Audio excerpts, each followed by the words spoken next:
Okay. All right, for the recording, welcome back. We are studying the Heart Sutra. This is class 4, December 23rd, 2024. I'll apologize beforehand. This cough is probably going to get in the way, especially during the meditation, no doubt. Just ignore it, please. I'm so sorry. Anyway, purification. Purify and make merit. So we'll do our opening prayers. We'll go right into the meditation preliminaries, and then our Kedrib J's session, using it to learn the third step. And in the middle of that, there's a part where I say, just listen to me, because I need to talk you through the background, and then we do the meditation. And you'll want to go, oh, I need to take notes, but please don't. Stay receiving in this one. And then also, before I forget, we've decided, just for fun and merit, to read the Diamond Cutter Sutra out loud at 10 a.m. on Christmas Day. And so we'll do it on Zoom if anybody's interested. And those who've had the Lung can read along with me. Chris asked because she missed Lung Day for Diamond Cutter Sutra, so we're going to do it. So if anybody's interested, just send me an email. I'll send you the link when I get on, about 9:45, Christmas Day, Hanukkah Day, right? And we'll launch the Heart Sutra into the universe again. Can't hurt, right? 10 a.m. my time. Arizona time, which is the same as Colorado time now, not California time anymore.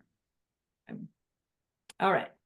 So let's gather our minds here as we usually do. Please bring your attention to your breath until you hear from me again.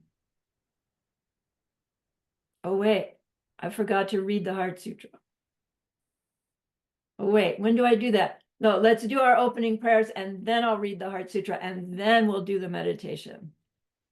Okay, let's gather our minds here.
Now bring to mind that being who for you is a manifestation of ultimate love, ultimate compassion, ultimate wisdom. And see them there with you.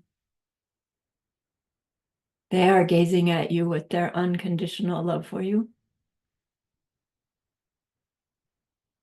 smiling at you with their holy great compassion.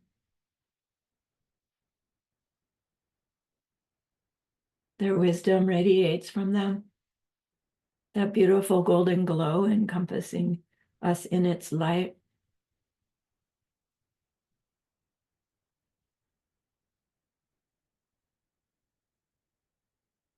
And then we hear them say, bring to mind someone you know who's hurting in some way.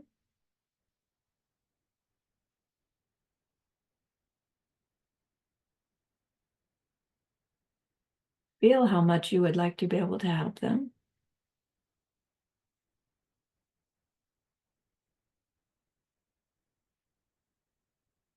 Recognize how the worldly ways we try fall short.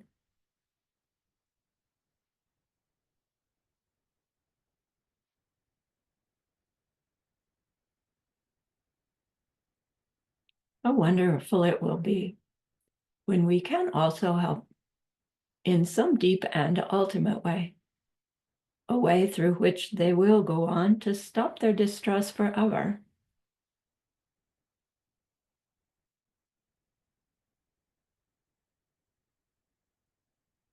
Deep down, we know that's possible. We've had glimpses.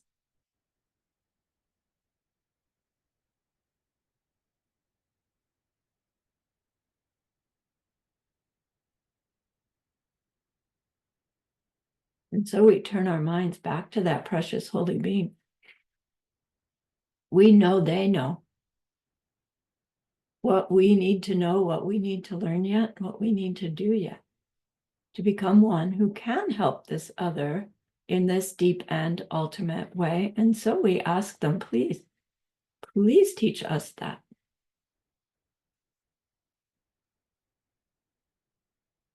And they are so happy that we've asked. Of course, they agree.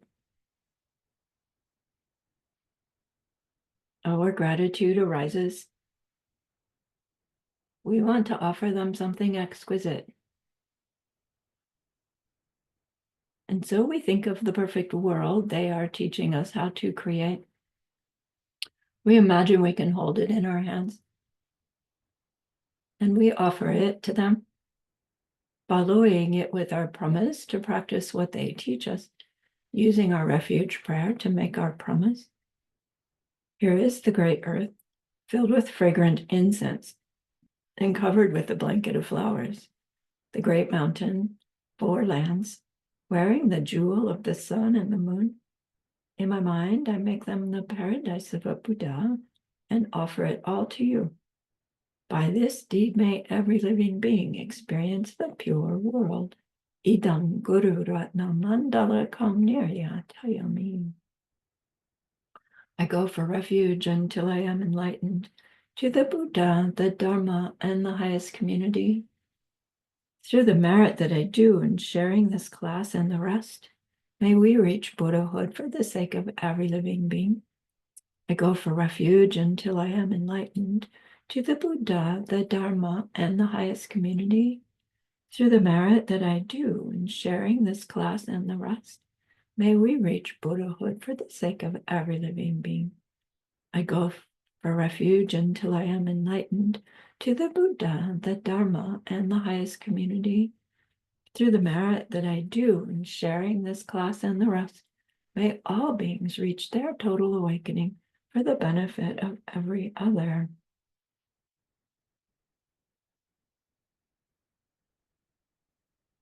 Okay, let's hear the Heart Sutra again.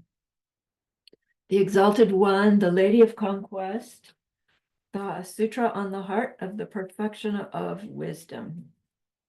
I bow first to all enlightened beings and to every warrior saint. Once I heard this teaching.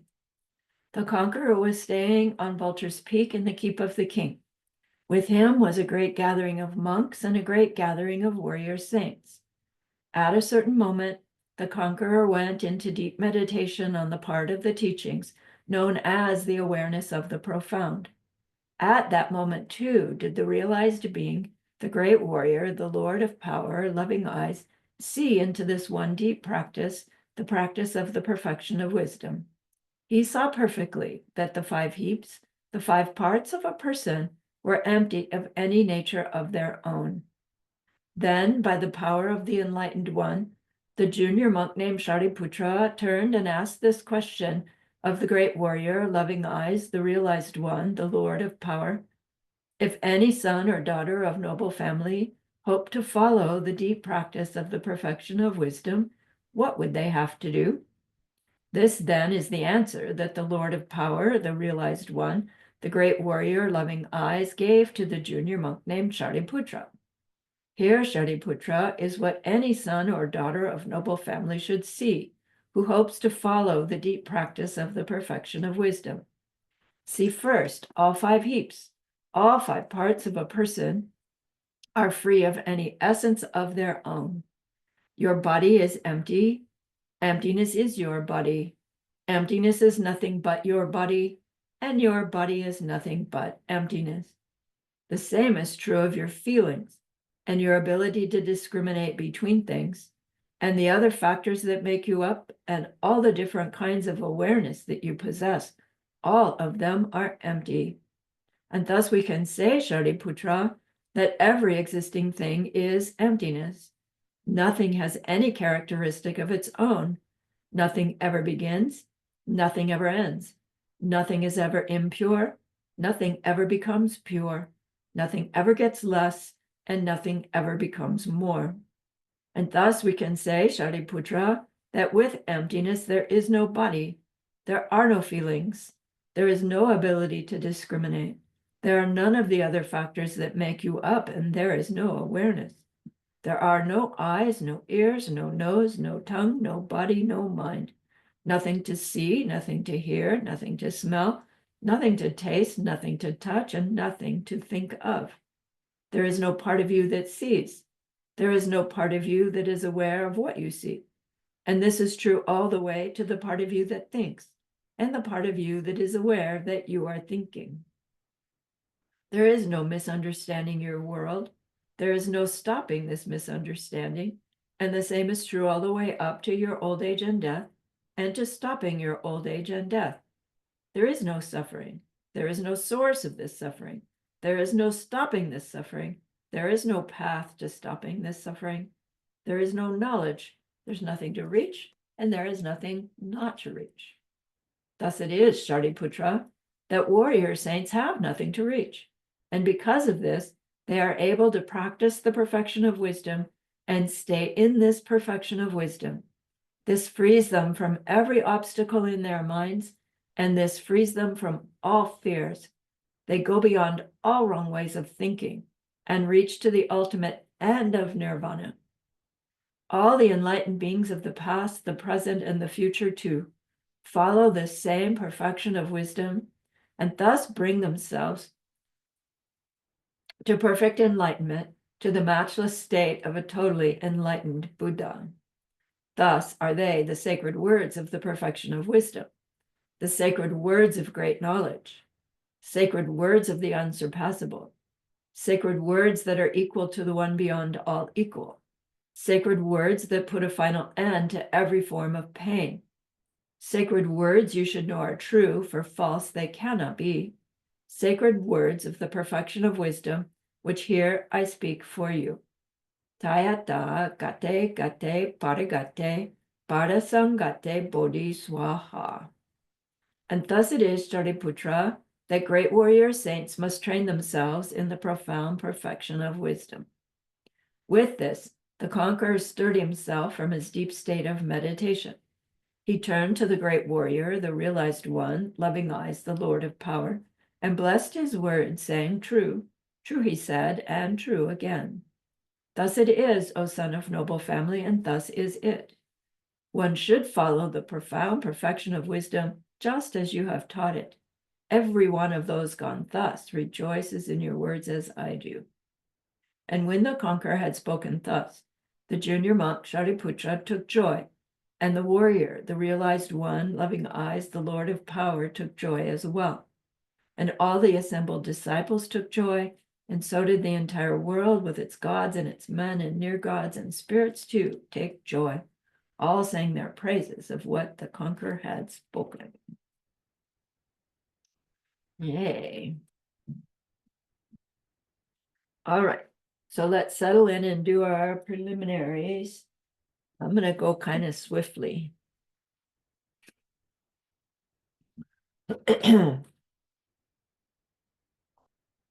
So sync that body.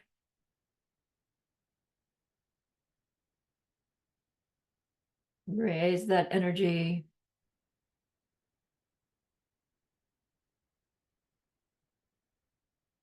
Bring the focus to your breath. Allowing the physical to relax with the exhales. The awareness more keen, curious, interested with every inhale.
And recall that person we're wanting to be able to help ultimately someday.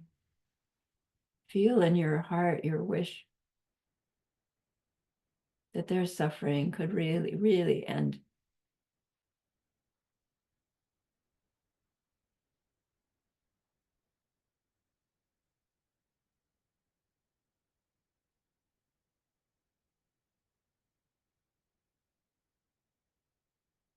And bring to mind that precious holy being, the one you know who is helping you become the one for the other that will help them.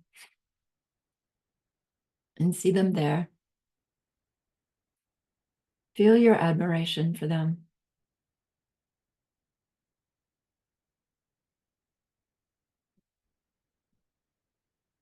And tell them why you admire them so much. What is it that you aspire to become?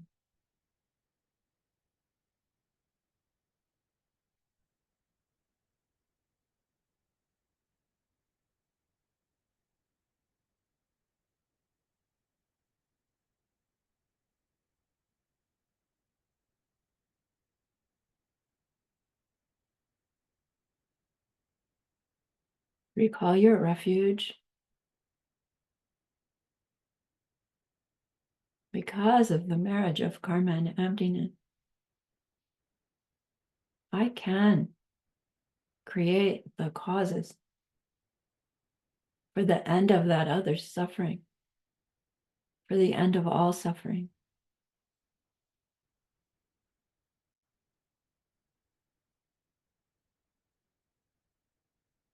Take refuge in the Heart Sutra, how learning its meaning will help us use it to change ourselves, make this transformation in ourselves and our world.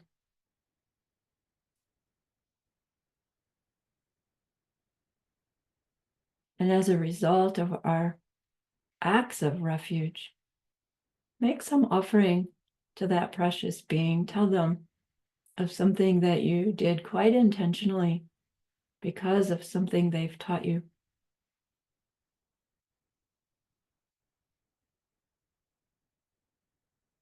Of course, they know already, but they want you to hear yourself telling them, offering it to them, to please them, which it does. Everything you do does. But they want you to see yourself pleasing your teacher.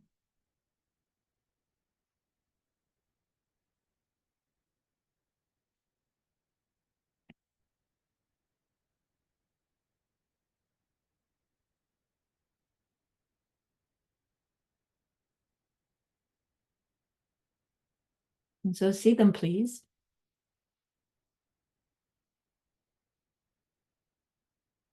And then feel safe enough with them to clear your heart of some negativity.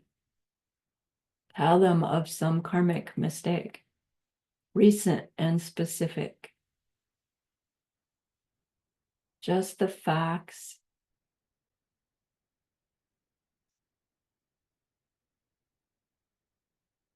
Tell them why it was a mistake.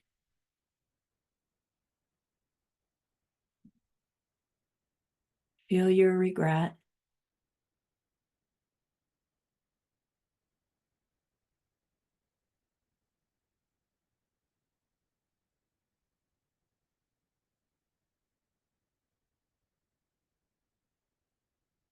Offer this meditation and this class as your antidote. And establish a power of restraint.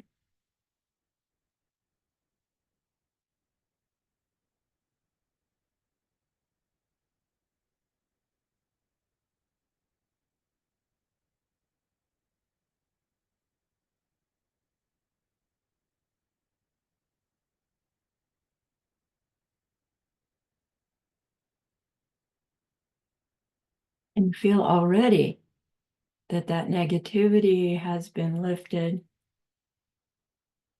and fill that space with some rejoicing, some goodness you saw someone else do.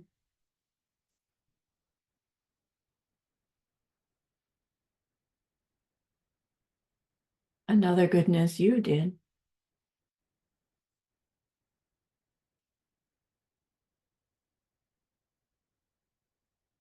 And maybe another.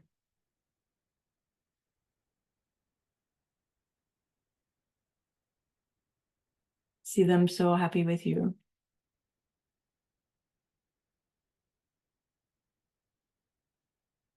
Ask them to please stay close, to continue to inspire you and guide you. Pray that other people around you that help you and inspire you and uplift you or even challenge you, stay close.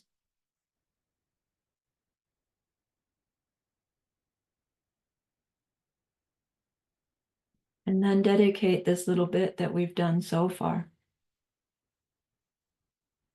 to the easing of the distress of that other person and everyone related to them in any way.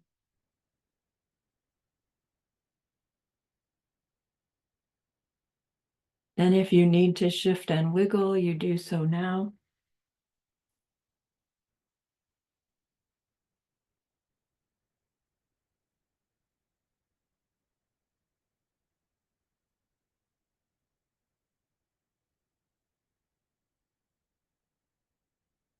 And settle back in.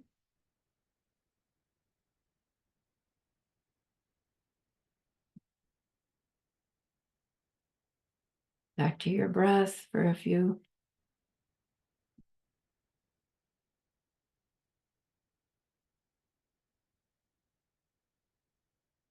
To turn your focus to Kedrub J's sequence. And its first step is to scan your physical being, starting with your outer experience, coming around to your own physical body experience. You can do it with your eyes open if you wish, but once you're familiar with this stage, in your mind's eye, you scan what's in your room. And this first step is just to experience. Imagining you're an infant. No names, no labels, no judgments. Just interest.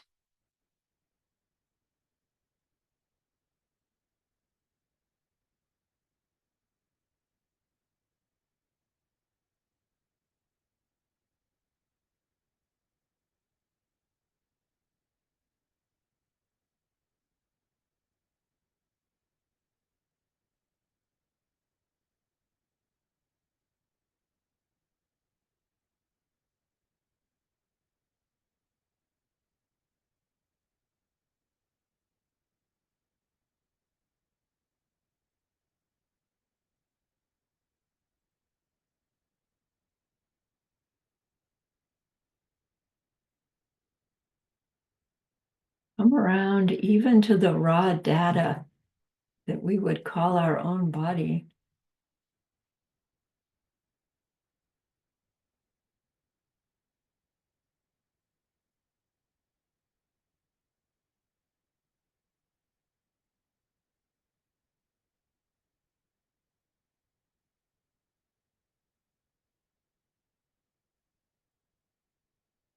Now, second step is to land on one of those physical objects of your being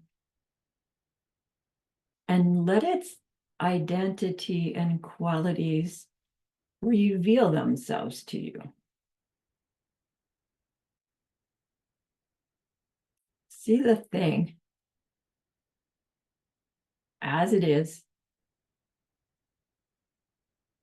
out there its identity, its qualities coming at you, showing themselves to you, in them, from them. Really identify your belief that that's true.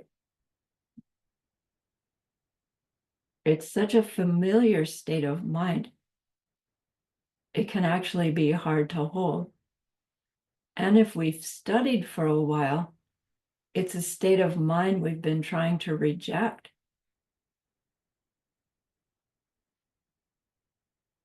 But we want to find it and experience it so that we can investigate whether or not it's accurate.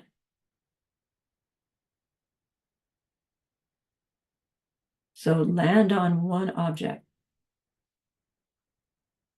and explain to yourself why it must be true that that object's identity is in it, from it, its qualities in it, from it. We'll stay just 2 minutes.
Now to move to step 3, I need to give you a little background. So listen.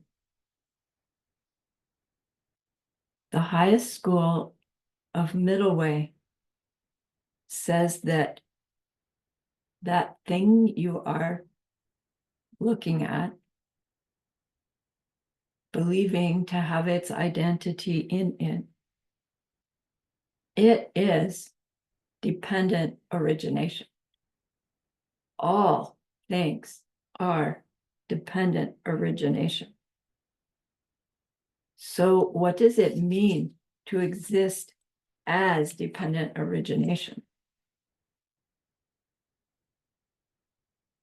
On one level, to say something arises depending on something else means that that something arises from its own causes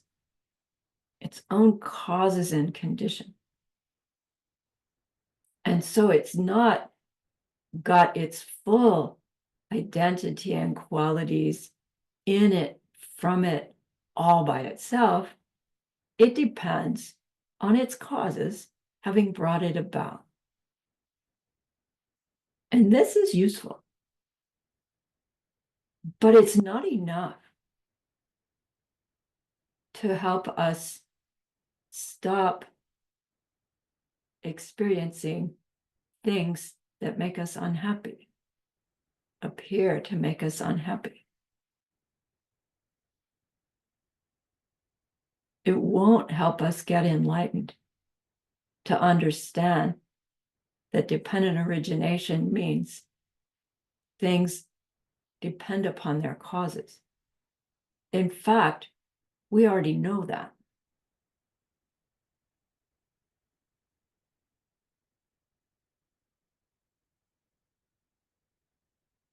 in investigating that.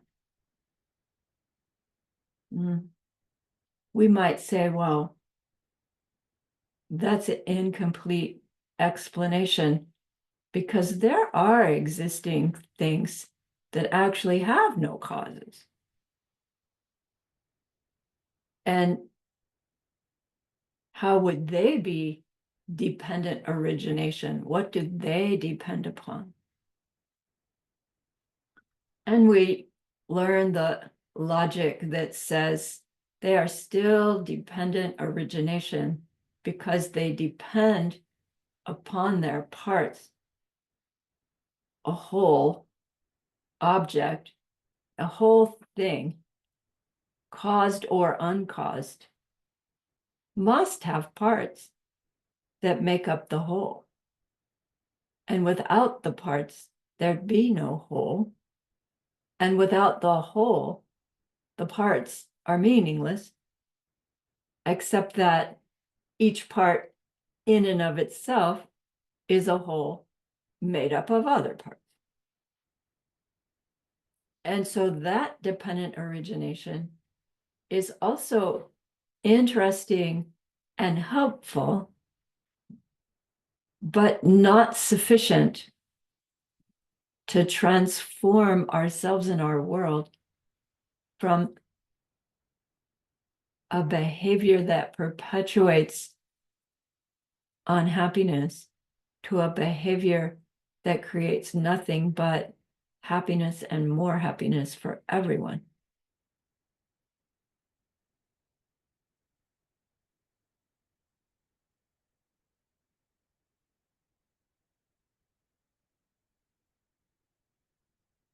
The highest school of Buddhism says that as we continue to investigate, looking for those identities and qualities, we will come to recognize that dependent origination means that those existing things, caused or not caused, have no nature in them. None at all. The nature they seem to have is the one that is given to them by that being who is experiencing them. Dependent origination means that the object's identity and qualities depend upon the experiencer.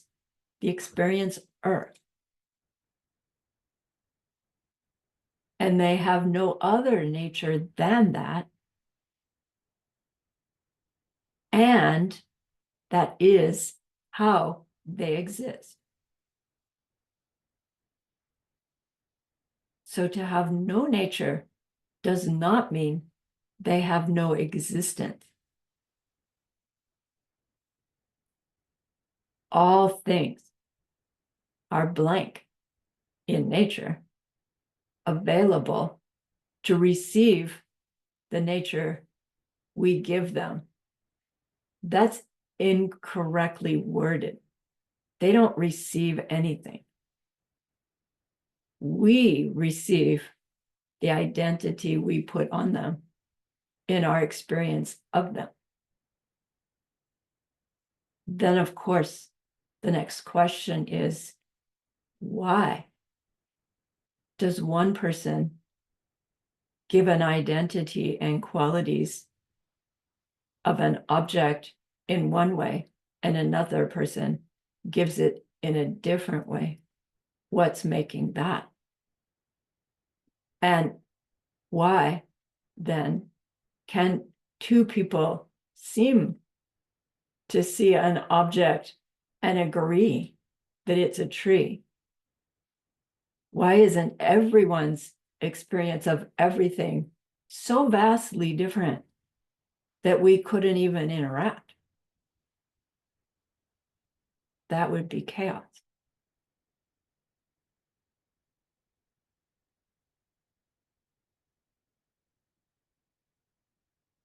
something forces our mind to experience in a certain way. Those experiences are results. Results do need causes. We learn that the way we make the imprints on our mind that become the results, which are our experiences, is by way of how we are aware of ourselves interacting with others. Our personal behavior imprints our own awareness and influences it to create our future experiences. This dependent origination, depending upon our behavior, puts the ability to change our outer reality into our own hands by way of our own behavior. And that's a dependent origination concept that will work to help us stop perpetuating the suffering that we see in our world, our own and others. Highest dependent origination, when we see it directly, experience it directly, will be that experience of seeing the karmic seed ripen, revealing your experience. It will be that direct experience that the object that you thought had its own identity, its own qualities, in fact, does not. That the object you experience is one that you have created and are creating as long as it's there as your experience.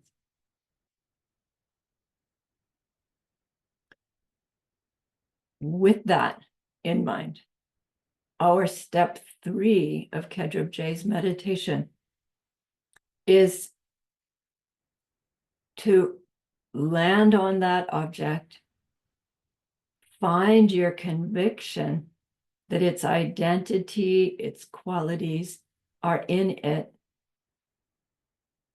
and then simply wonder whether or that could really be true based on actual experience of it. So we'll do this step 3, imposing the result.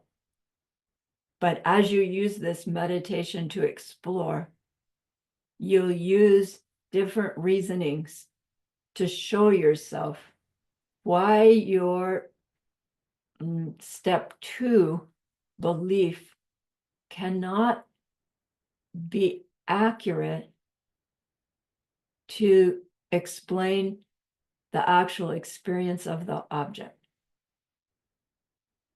So step number 3, look at that object. Feel your belief, its identity is in it, from it.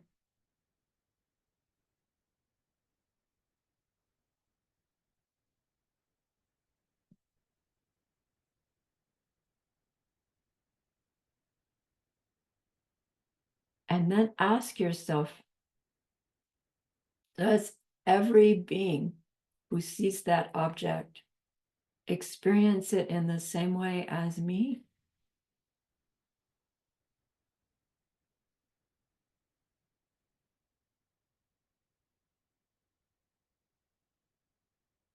Our minds at first go, of course. But you think a little further, and you can easily find someone who could see that object and identify it differently, like it differently, even call it something different.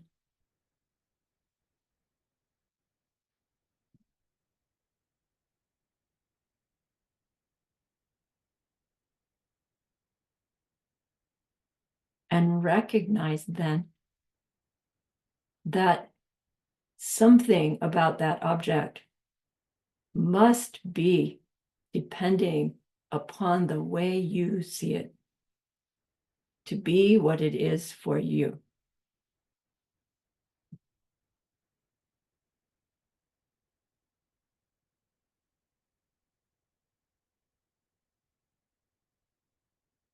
So impose the idea that when you scan the room and you land on an object and its label and identity and quality comes into experience, impose on that an awareness of your own mind imaging making that. Imagine you can go from color and shape to object's identity, quality, and function, your own mind pouring that image onto it. Just pretend you see it happening.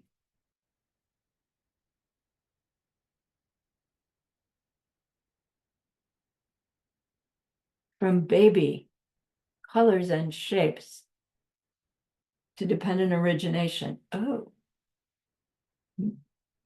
ficus tree, microphone, video camera, spray bottle.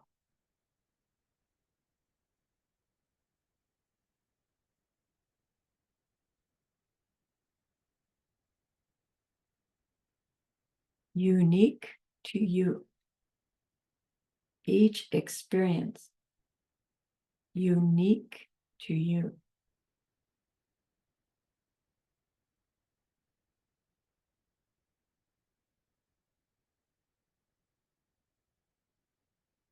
Coming from you.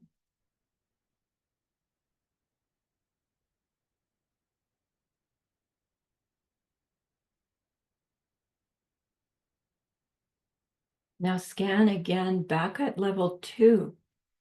Oh no, those objects, identities, function have to be in them. And then I see them the way I see them. They have to have their identity first.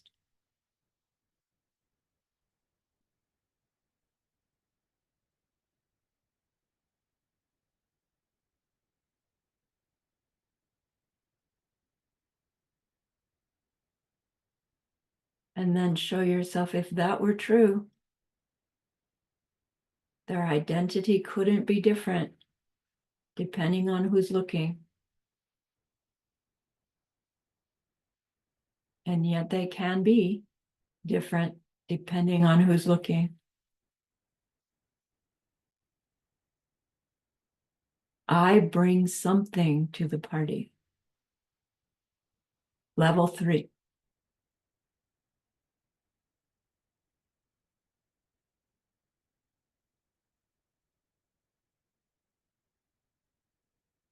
Go back to level 1, unidentified colors and shapes.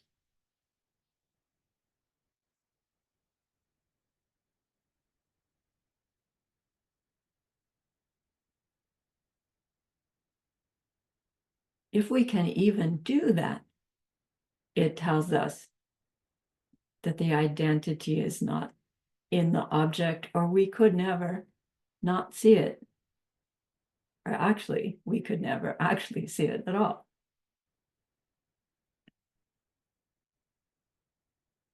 Go back to level 3, my mind, making this experience unique to me, making the object there be what it is.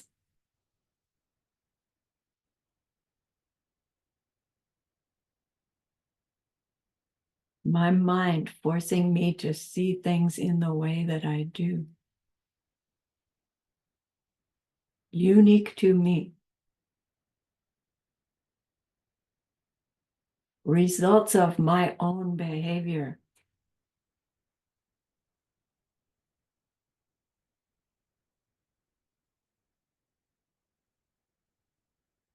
And so how I respond to them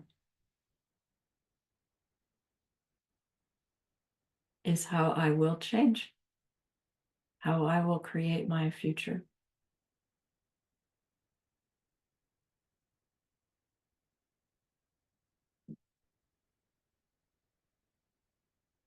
So think of how you'll use this conclusion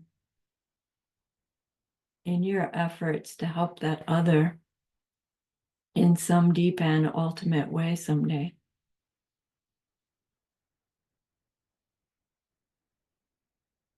The suffering that we see in them is our suffering.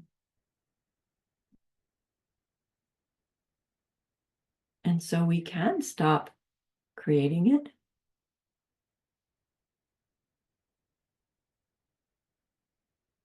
We can create different.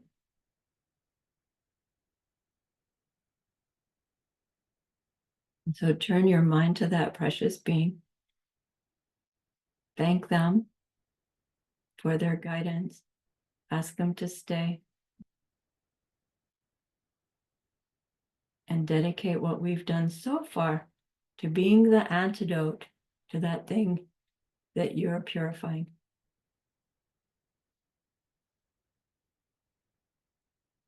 And then feel your body on your chair, yourself in your room. When you're ready, open your eyes, take a stretch.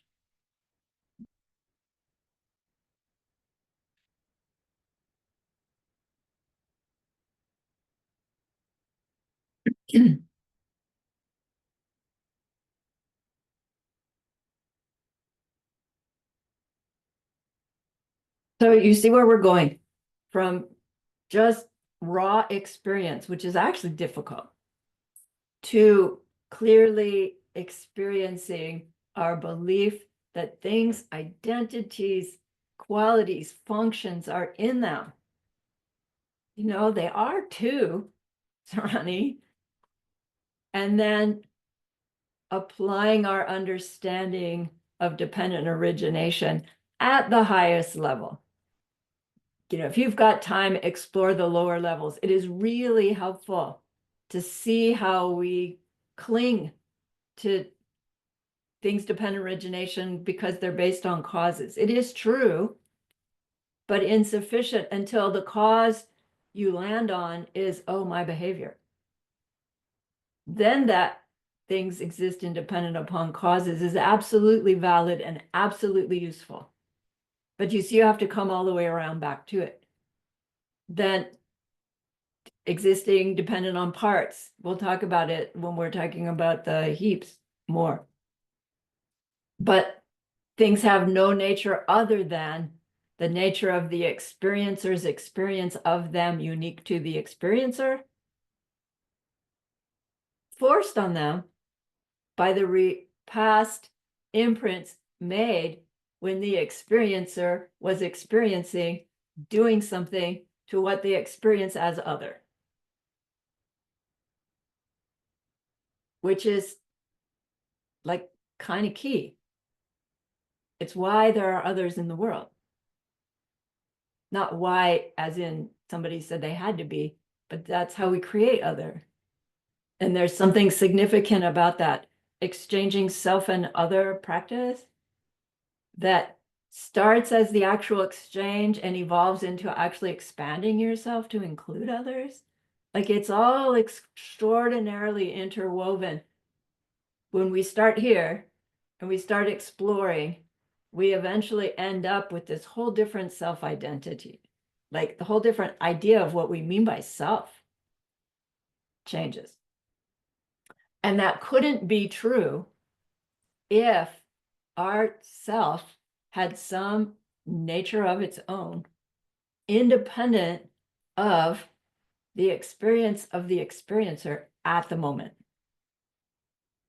So the difficulty is, as we're going through these levels and we reach this place where we're going to go from step 3 to step 4, because you know what step 4 is going to be, the absence of something that we thought was there that was never there, but we believed was there, and we interacted with those things in such a way to try to get what we want and avoid what we don't want, which perpetuates the mistake. And, it's just like over and over again. So it's important at step 3 to notice if there's a reaction under there when we say, no, it's coming from my mind, that we believe then that there's nothing there at all except what's coming from my mind. And as we learn all the ACIs, we learn how to investigate all of that. But here we get our first clue. And as we learn the rest of the practice, we'll hear how to do step 3 a little different each time. So it's too much to go into it all tonight, or we won't ever get to class. So step 3 is dependent origination. How it is that everything you experience is depending upon you're experiencing it. It's so beautiful. And how your experience of it is unique to you. So I would like to suggest between now and our next class, which isn't until into January, rather than trying to get it really right, to see the images coming, really explore your reaction inside to this idea of this thing that I'm experiencing, is created by my experience of it. And how we go, yeah, but it has to be there first. And what was it? What? Right. Watch your mind play with it, both on and off the cushion. Right. Not while you're driving, but you can do it in the grocery store. You can do it. Take the time, play with it, please, between now and then, and see what you come up with. I offer that you could actually watch your mind go through those different schools of Buddhism. If you know the schools, you'll recognize yourself doing it. Anyway, okay, so let's go back to Sutra.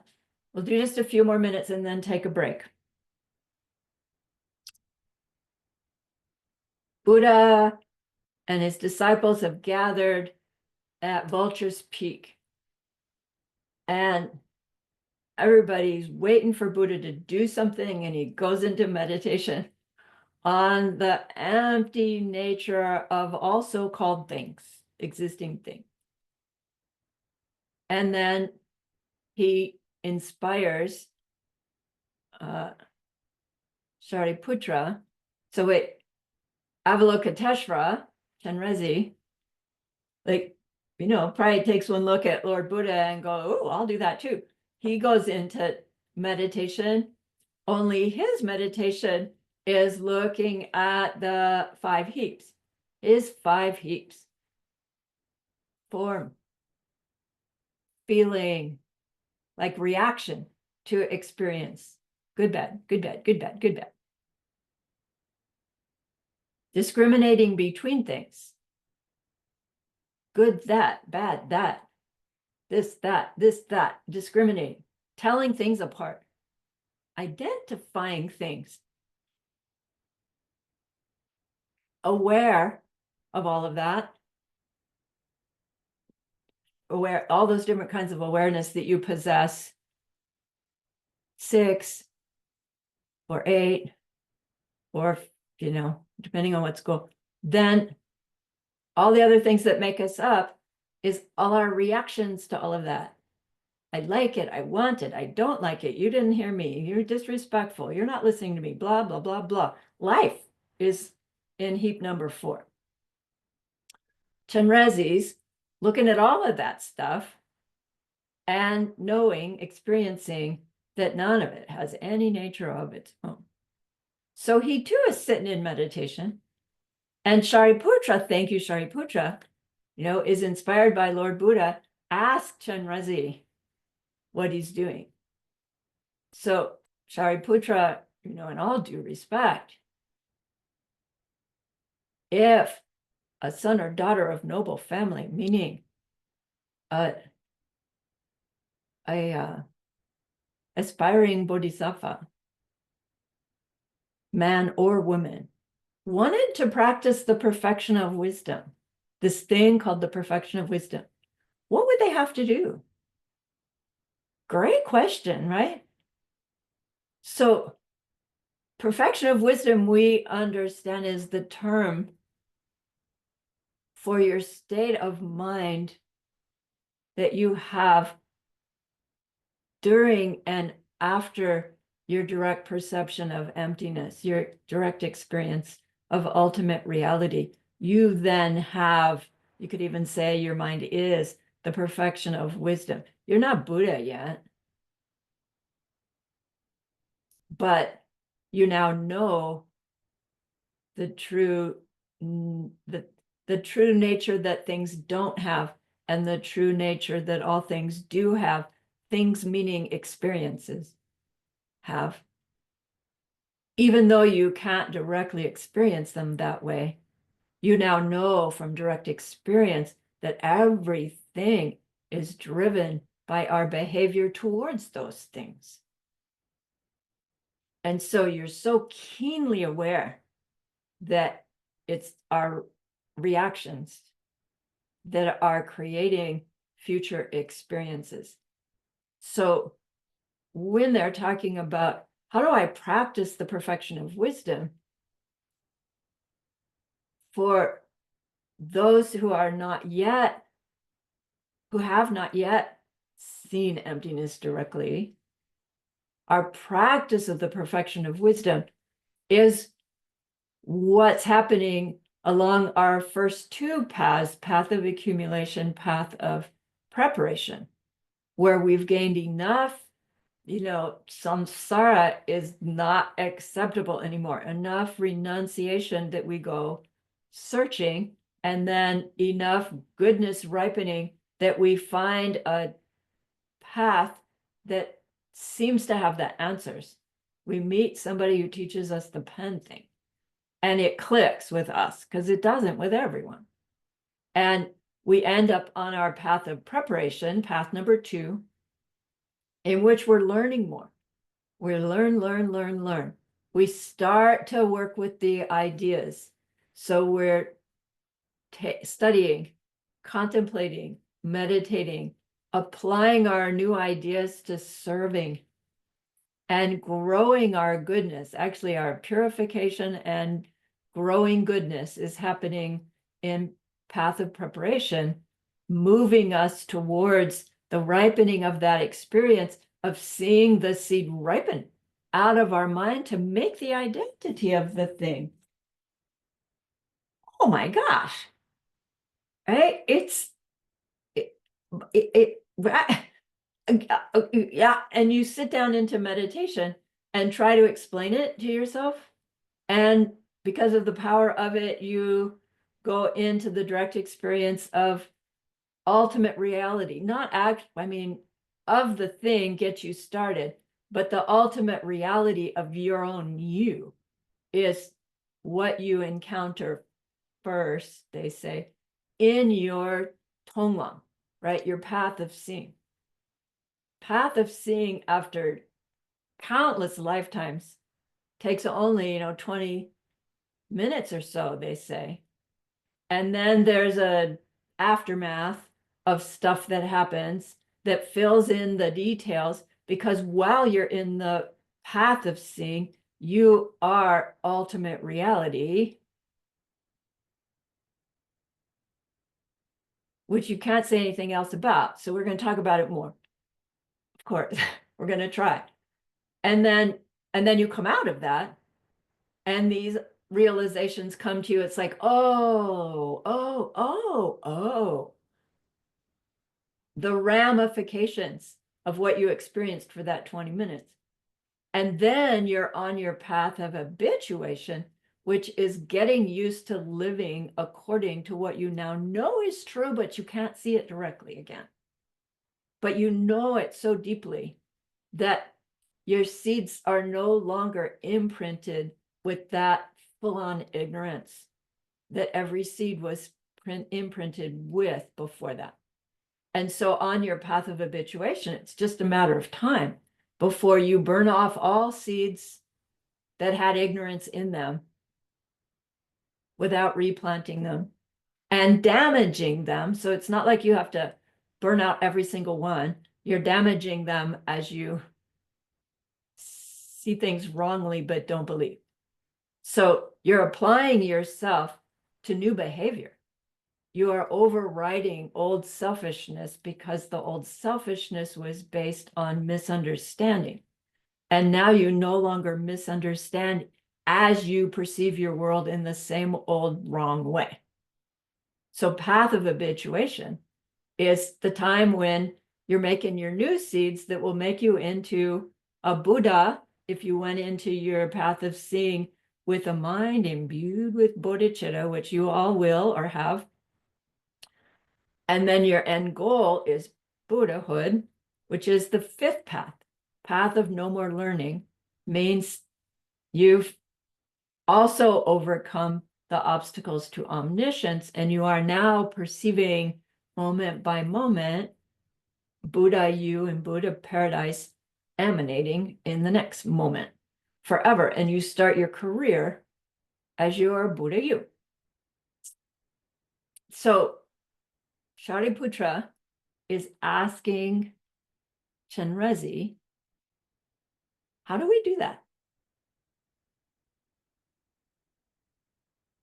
And Chenrezig then said, oh, this is what any son or daughter of noble family should do if they want to practice the perfection of wisdom. See first, all five heaps, all five parts of a person as being empty. As what's the rest of that? As being empty of their own. Isn't there empty of their own something? Sorry, I'm like having a brain fart. Teacher, any essence of their own. There it is. Any essence of their own. All five heaps. So we've got our five heaps, right? Form, feeling, discriminating between things, telling things apart, all our reactions to all of that stuff, and the awareness through which we experience all those things, all of those heaps of stuff, all the little pieces of every heap, none of them have any essence of their own, any nature of their own. But it does not mean they don't exist at all. And it's important to catch our mind flipping over into, oh, well, then there's nothing out there. I'm just making it all. Well, then, wait a minute. You would have to be part of that, oh, there's nothing out there. And then who you is making it all, right? There has to be. But there can't be something first that then receives something else without that experience being also a something first receiving something else. And our linear minds keep going back to, well, if there's not something to land my projection on, there can't be anything at all. It's the two cliffs. Okay? If things don't exist in the way that I think, they must not exist at all. But if they don't exist at all, well then, there's nothing can exist at all, and that doesn't work either. Middle way is because they don't exist with any nature of their own, they exist in the way I'm experiencing them to exist, the way you're experiencing things to exist. They do exist like that. Some things are awful, some things are wonderful, but none of them are awful or wonderful from them, in them, having to be like that. Once they are like that, they are like that. Once our projection says awful, the thing is awful. our projection is the thing is awful from its own side. And so it is, but it's not. You see, it's mistaken that it is. Our experiences are valid. They're just mistaken. So as we become aware of making the mistake, I mean, once we learn that, I don't know why this pops into my head, making angel food cake. If you have the least bit of old residual oil in the bowl when you're whipping the egg whites, or on the spoon that you stir the egg whites with, the egg whites will not whip, no matter how long you them with. The least bit of oil. So you can't use a plastic this, you can't use a wooden that, you can't write. I learned this like when I was 12 years old. And why did it come up? Because why did it come up? The least bit of, right now that I know, before I would start to make an angel food cake, I would make sure that my glass bowl and my, glass utensils are all so perfectly clean because I know the mistake, the results of the mistake. I just don't make that mistake anymore. Thank you very much.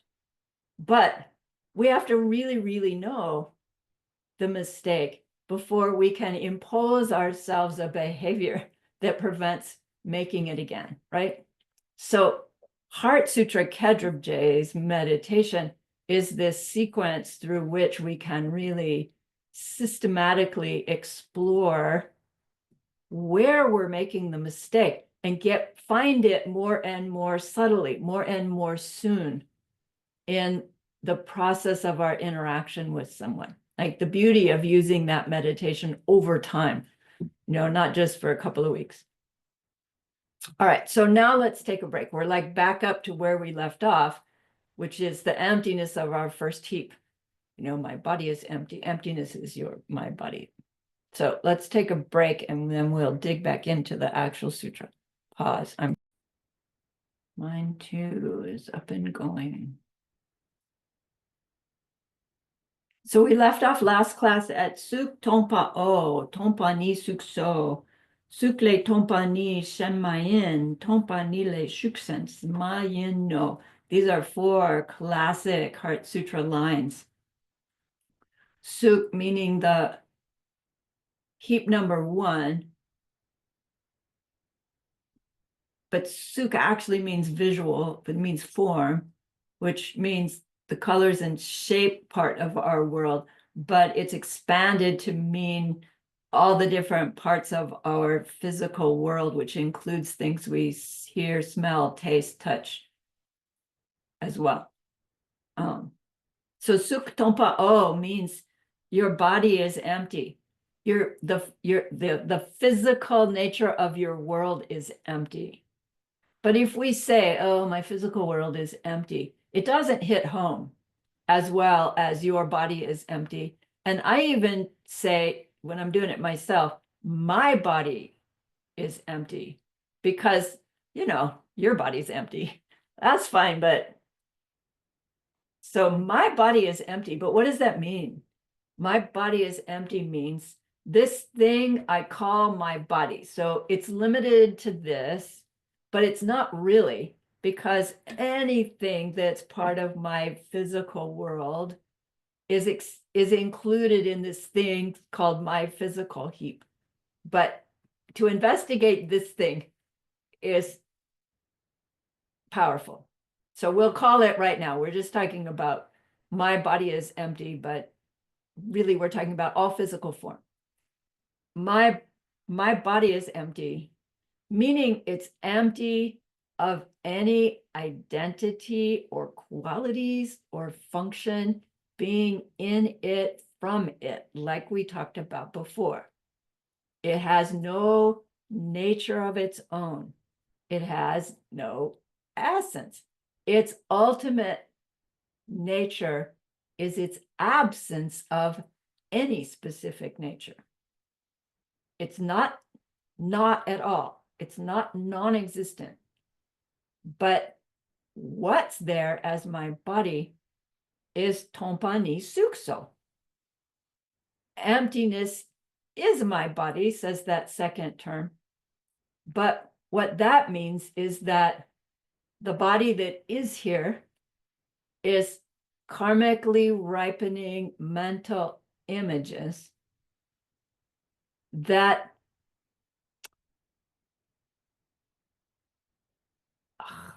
I want to say give that emptiness identity, but that'll be misunderstood. That for this thing to be here, karmic seeds ripen, emptiness of the karmic seeds ripening thing is also present. The absence of the body that the karma makes here has to also be here for the karma to make the body that is here.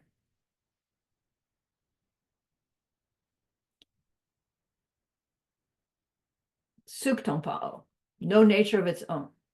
Tompani Sukso, what's here is karmic seeds ripening and nothing but that. Sukle Tompani Shenmayin, emptiness is nothing but my body, meaning that if no karmic seeds ripen of this body, there is no emptiness of this body, is there? It's not like there's an emptiness waiting to get its karmic seeds ripening on it. This is telling us. Tompanile sukshan mayano, my body is nothing but emptiness, sounds contradictory. Yes, it is, because it's my karmic seeds ripening. But even, right, it takes my karmic seeds ripening the body that I have for that body to have emptiness as its ultimate nature, and the karmic seed ripening it as its dependent nature. And that very process that's happening has no nature of its own. It can't, right?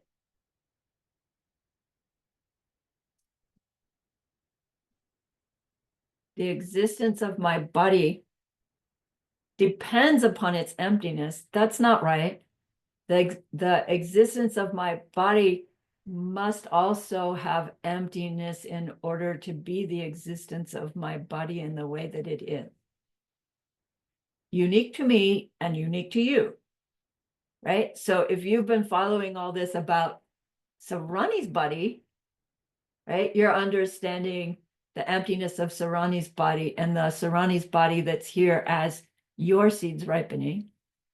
And then you take that and you do the same for your own body, right? And if you've been hearing it and turning it around to, okay, she wants me to think of my own body. Is my emptiness there first and then my seeds ripen, making me there? No, that can't be right. Do my seeds ripen first and then the emptiness is there? No, that can't be right. They have to be happening together, but then I could experience it from this way, the karmic ripening way, or I could experience it from this way, the emptiness way. And I see that you can't do either one without the other. Suk tompa o, tompani sukso. Sukle tompani shemayen, tompanile sukshen mayen no. These four statements, it's true of every part of every experience. We see it, we experience it, we work with it with our world of visual form because that's our biggest world. But then it applies to more and more subtle parts of our experience as well. Once you master these four for your visual world, you use the same process to master those four, down to the very subtleties of awareness. It's called the four applications of profundity. Things we see are emptiness. Emptiness is the things we see. Let me rephrase it. Every experience is emptiness. Emptiness is every experience. Emptiness is nothing other than every experience. And every experience is nothing other than emptiness. Why isn't it talking about karma? It doesn't say it directly, but there's no emptiness of anything unless there's something to be empty. So the dependent origination is the experience part. That's the ripening. The things we see are emptiness. Every karmic ripening is emptiness. You see? Okay.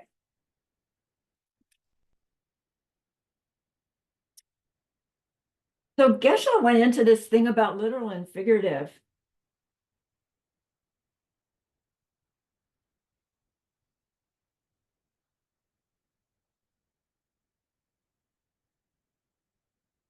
When Buddha taught, sometimes he was speaking literally and sometimes he was speaking figuratively. And sometimes when he said, look, I'm speaking literally here, he was actually speaking figuratively. So it's like you can't rely on what Buddha actually said to decide whether he's speaking literally or figuratively. So literally means he's saying exactly what he means. Figuratively means he's using words in a way that we have to think about it to figure out exactly what he was trying to get across to us. So, literal is on all the teachings that said, look, everything about your samsaric experience is suffering. It's either obvious suffering or the suffering of change or pervasive suffering. And don't think there's a moment of samsaric existence that's not suffering, because then you'll want to keep, right, a samsaric existence that's, not so bad. And then that's a big blocker. That's pretty literal. Then he also said, be kind, don't harm, don't harm, don't harm. But then in another teaching, he goes, yeah, but kill your father and mother. And it's like, wait, that can't be consistent. He can't mean that literally, because, that's two of the five immediate crimes, wrong deeds. He can't mean that literally. What do you suppose he meant? Kill my mother, kill my father. And we learned that he meant our attachment to mom and dad as powerful karmic objects will keep us within the cycle of suffering. At some point, it's a higher service to them to maybe back out of the relationship, to meditate deeply, or no, I'm sorry, I can't come right now because I've got a practice to do. And your practice, how's your practice more important than me? And it's like, yeah, it actually is, that's how I'm going to help you. I'll be there at 3 o'clock instead of 7 a.m. I'm so sorry, right? And have that be a higher service to them. It's a hard state of mind to get because people will not understand. They will get mad at you and they won't want your help until you fix that karma. So is he speaking literally or figuratively when he says your body is empty, emptiness is your body, emptiness is nothing but your body, and your body is nothing but emptiness? Figuratively, right?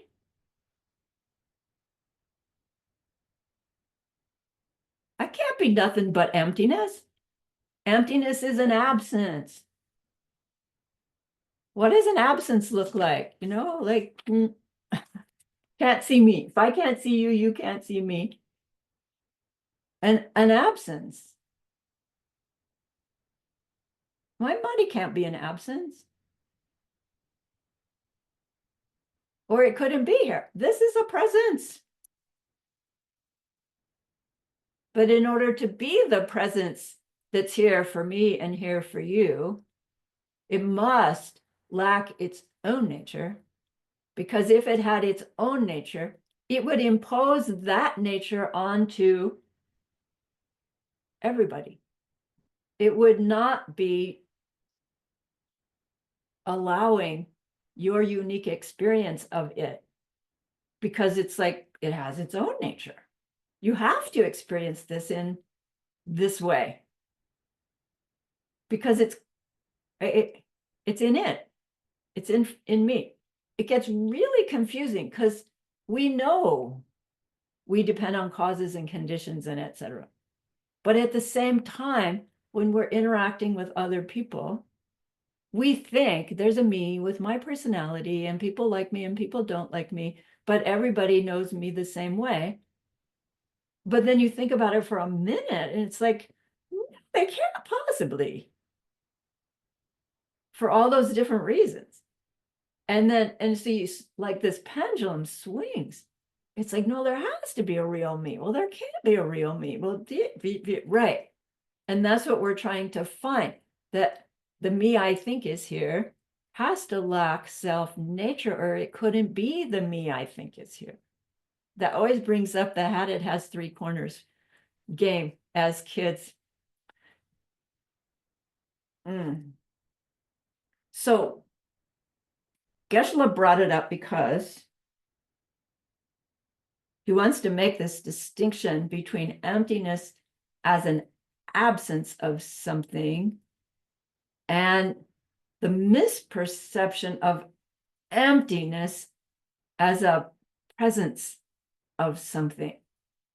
Thinking that, oh, my body has a true nature of being empty, and our mind automatically thinking of that emptiness as a thing. And that's not empty, right? It's a mistaken idea. And it ends up like trying to be explained as, oh, it's like a black hole, or it's like a clear bubble, or right, you try to use some kind of metaphor or analogy to explain what this thing, emptiness, is like, is saying to our own mind that we're thinking of emptiness as a presence, as an appearing thing. Well, it has to be an appearing thing because Tonglam is seeing emptiness directly. Why would you call it seeing emptiness directly if it's not a thing you're going to see? Right? And words fail. It's not a thing you're going to see. It's going to be an absence of things that we thought were there, that were never there, are in fact impossible. And it's some state of being your absent nature. And then in that state, there can't even be an awareness of me, can there? Because any awareness of me or anything is a presence. It's a ripening. It's an appearing thing, even if it's an ineffable appearing of an instant of awareness is an appearing thing whose nature is absence of a self nature. Absence. So we're trying to wrap our mind around the presence of an absence. And it's almost impossible to do conceptually. So these four, my body is empty, emptiness is my body. It can't be literal because it would then be saying absence, absence, absence, absence. Figuratively, it means every moment of my experience of body is this pair of what's appearing and the empty of self nature of what's appearing. It takes those two. So it takes commentary, it takes learning to understand what those words mean if we don't have the seeds to hear them and go, oh, that's all about dependent origination and emptiness. Yeah, so now you have the seeds to go, ah, that's all about the pair, not a literal teaching. Although curiously, in the course on literal and figurative, the conclusion was anytime Buddha's talking about emptiness, he's speaking literally. except not in this part of the Heart Sutra. So it's like you can't ever really get to the, right, I understand, between literal and figurative. There's like no such nature of things that are either literal or figurative. Do you see? Yeah. This is so crazy slippery. All right. So one way to get at a conceptual emptiness is to use that phrase, I am, for example, the opposite of all that I am not. I am the opposite of all that I am not. That like but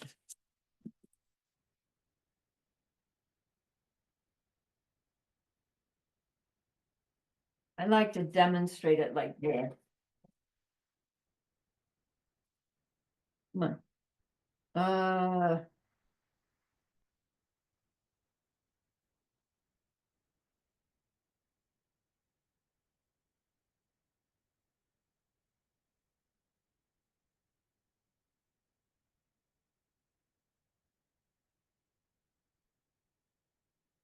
You see that thing? And then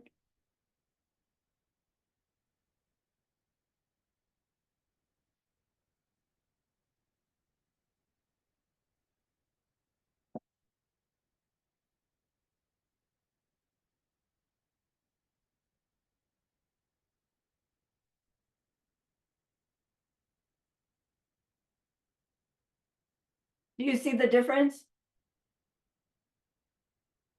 This one, I've canceled stuff to come up with something. This one, I put it there. So if you think about all existing things that are not you, and then cancel them, what's left? You.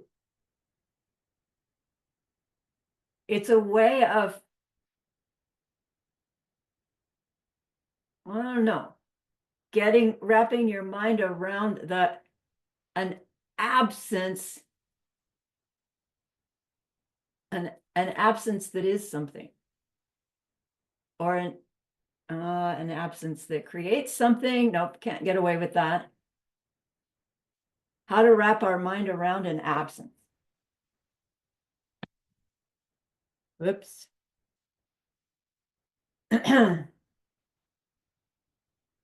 Oh, are these two the same thing? They're both a heart, but they were arrived at in a different way. Yeah, Louisa, more an absence that has to be there. Anyway, arrived at the same thing. So Rinpoche used to say, look, fast food, if you look at the ingredients, all the ingredients listed are the same, but you put it together and now it looks like a Subway sandwich, and you put it together and now it looks like, I don't know, a deli salad. And now you put it together in different ways and you come up with different things. The process of dependent origination, no natures of anything, the natures they have are the ripening seeds of the being experiencing them, is like all the same ingredients showing up as different things. Profound dependence, dependent origination and emptiness is like fast food. The ingredients are our behaviors, right? And the behaviors are what? Are mixing things up and creating, now it looks like this, now it looks like this, now it looks like this, now it looks like that. Never the same two moments in a row, but never not existent. We're never not projecting something, which is why it's so hard to find the moment that it's happening. All right.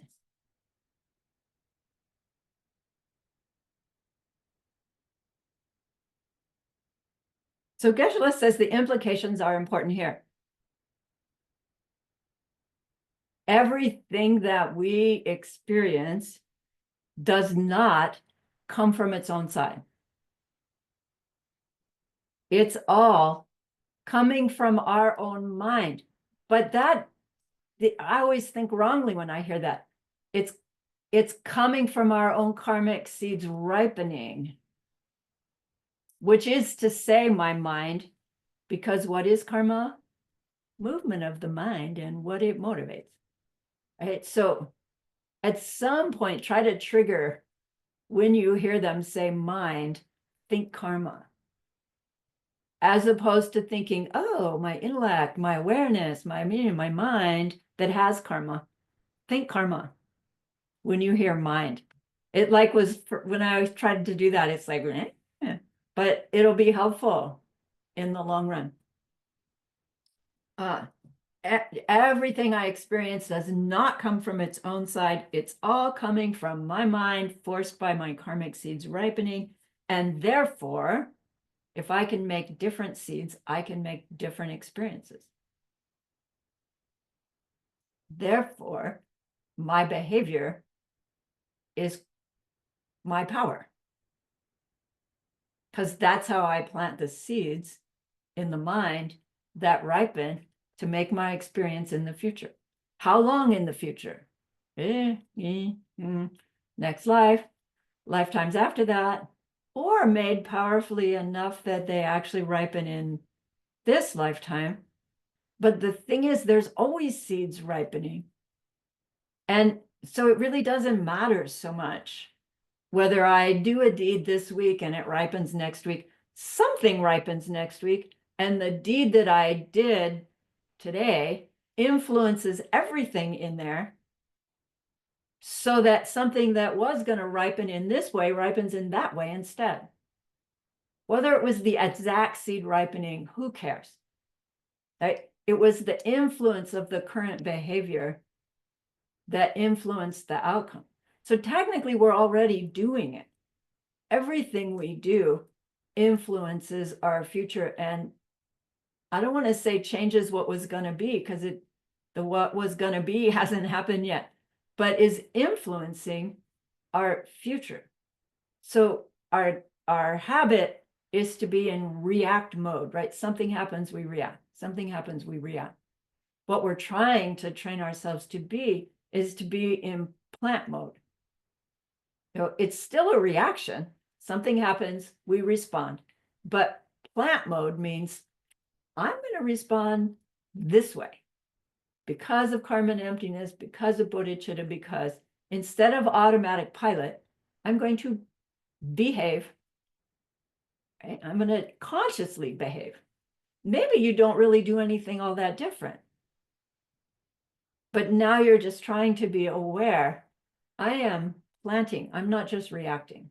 I'm creating my future, moment by moment by moment. When we can be in that space, huge shift in how we engage in our world. It's not so hard to do when you're all by yourself. But as soon as you introduce another person, our old seeds come back, and it's very hard to be in this mindful plant moment without seeming like you're either like distanced or not quite present, because you're so focused on your response. But you get good at it as you work with it and as you practice. All right. Okay, so finally, I'm so sorry, just finally getting back to the sutra. But see, we need all this background, and then once we have it, then we just start to skate with the rest of the sutra. Heart Sutra. There we go. Share.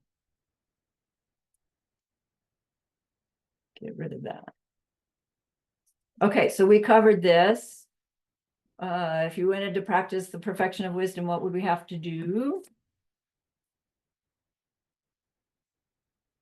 This then is the answer. We said that one before too.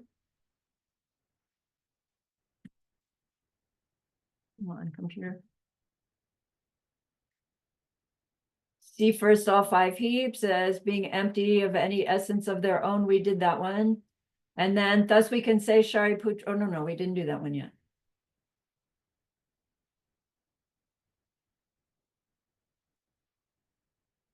Emptiness. Okay, there it is. Yeah. Here's where we left off. For fun, Chris, would you read for us, please?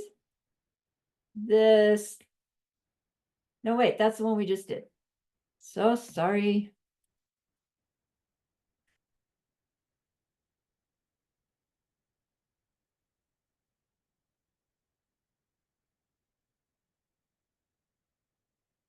Yeah, this one. Deshendu Sorwadong. Unmute, please.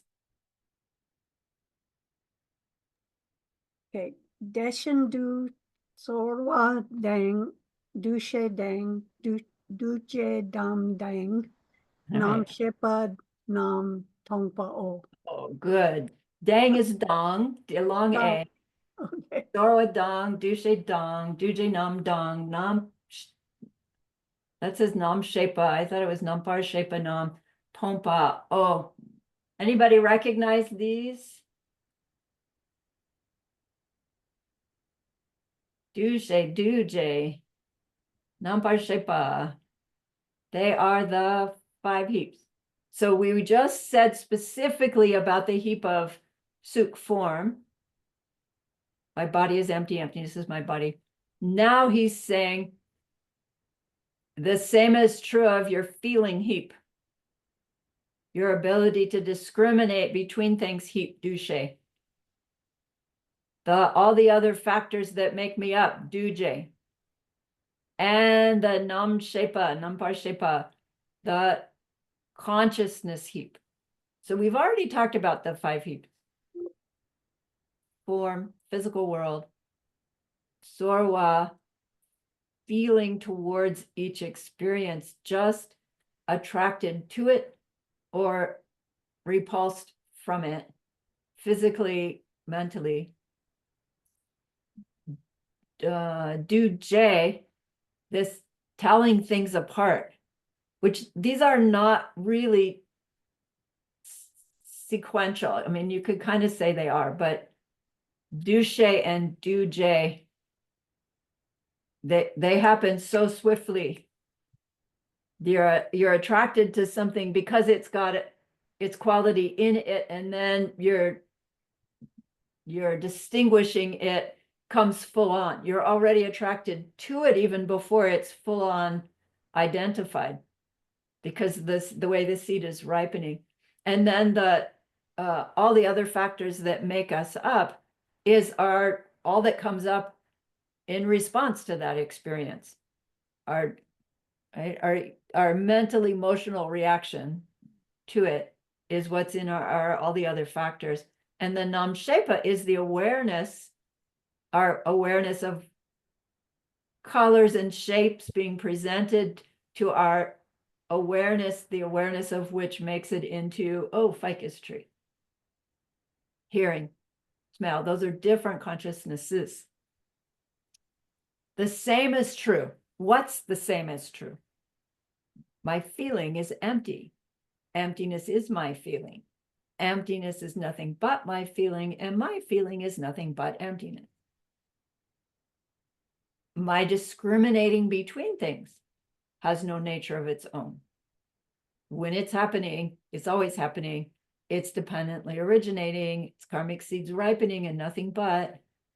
And because it's nothing but, my karmic seeds ripening the way it's happening, and it can't happen in any other way than that. Those four distinctions. Same is true for all those other factors that make me up. All the anger, irritation, jealousy, ill will, love, joy, all of that. Also, no nature of their own, dependently originating, can't be any other way. All the way up to the consciousness itself, which seems to be like, no, consciousness is it. My mind is it. It's the uber thing. Right. And if it had any nature of its own, it couldn't be. It couldn't do what it does if it had a nature of its own. Our minds are blank, empty of self nature also, so they can be what we experience. All of them are empty. Tompa o.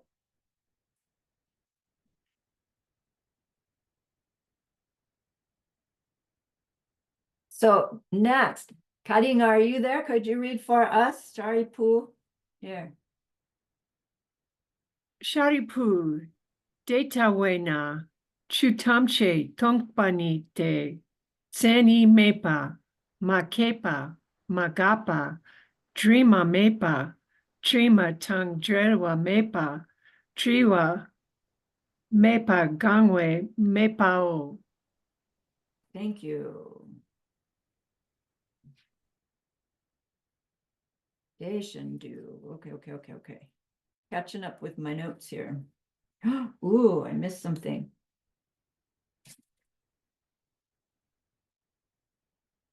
All right, I'll come back to that. Sharipu, there's Shariputra. Detawana, here it is.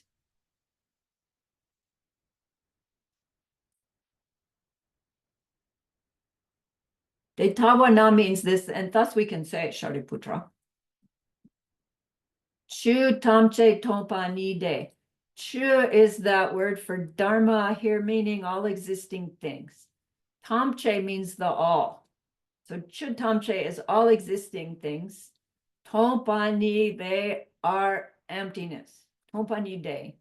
Chu tamche tompa ni de is here. Thus we can say, Shariputra, that every existing thing is emptiness. It's funny that he uses the word is emptiness versus has emptiness.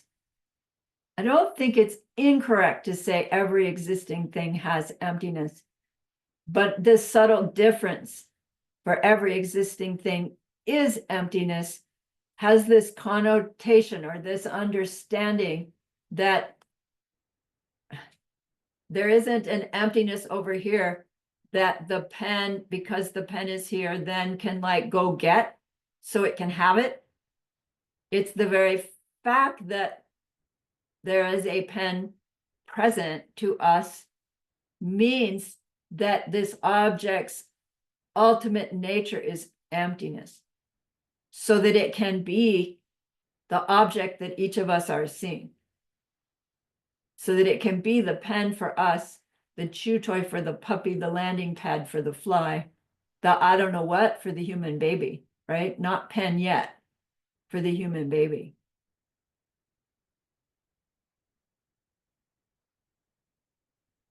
All existing things, every existing thing is emptiness. Senimepa. Seni means definition. And by definition, in English, you say, what's the definition of such? And you would go look it up in the dictionary, and other words would be used to describe the meaning of the word that we were trying to define. But that's not what's meant by definition here. Definition means to tell the difference between things, right? To give something an identity is to define it, right? Like my board. Yeah. I defined a heart by coloring it in, and I defined a heart by removing an outline. So we gave definition to this object in this way. Do you see how the term is being used differently? To define means to clarify or to make it be there, to define something. You look out in a field and you just see all the corn stalks. And then as you look more and more and more, all of a sudden, oh my gosh, there's a scarecrow out there. Cool, right? It went from undefined cornfield to cornfield with a scarecrow. That's defining the scarecrow, not what's a scarecrow, Do you see? Do you get it? So when they're saying define, our ability to define things, it means this establishing what's there. It's like the seed starting to ripen is this defining process, definitive, making something definitive, giving it its identity. Seni mepa, mepa means not that. Where's my notes?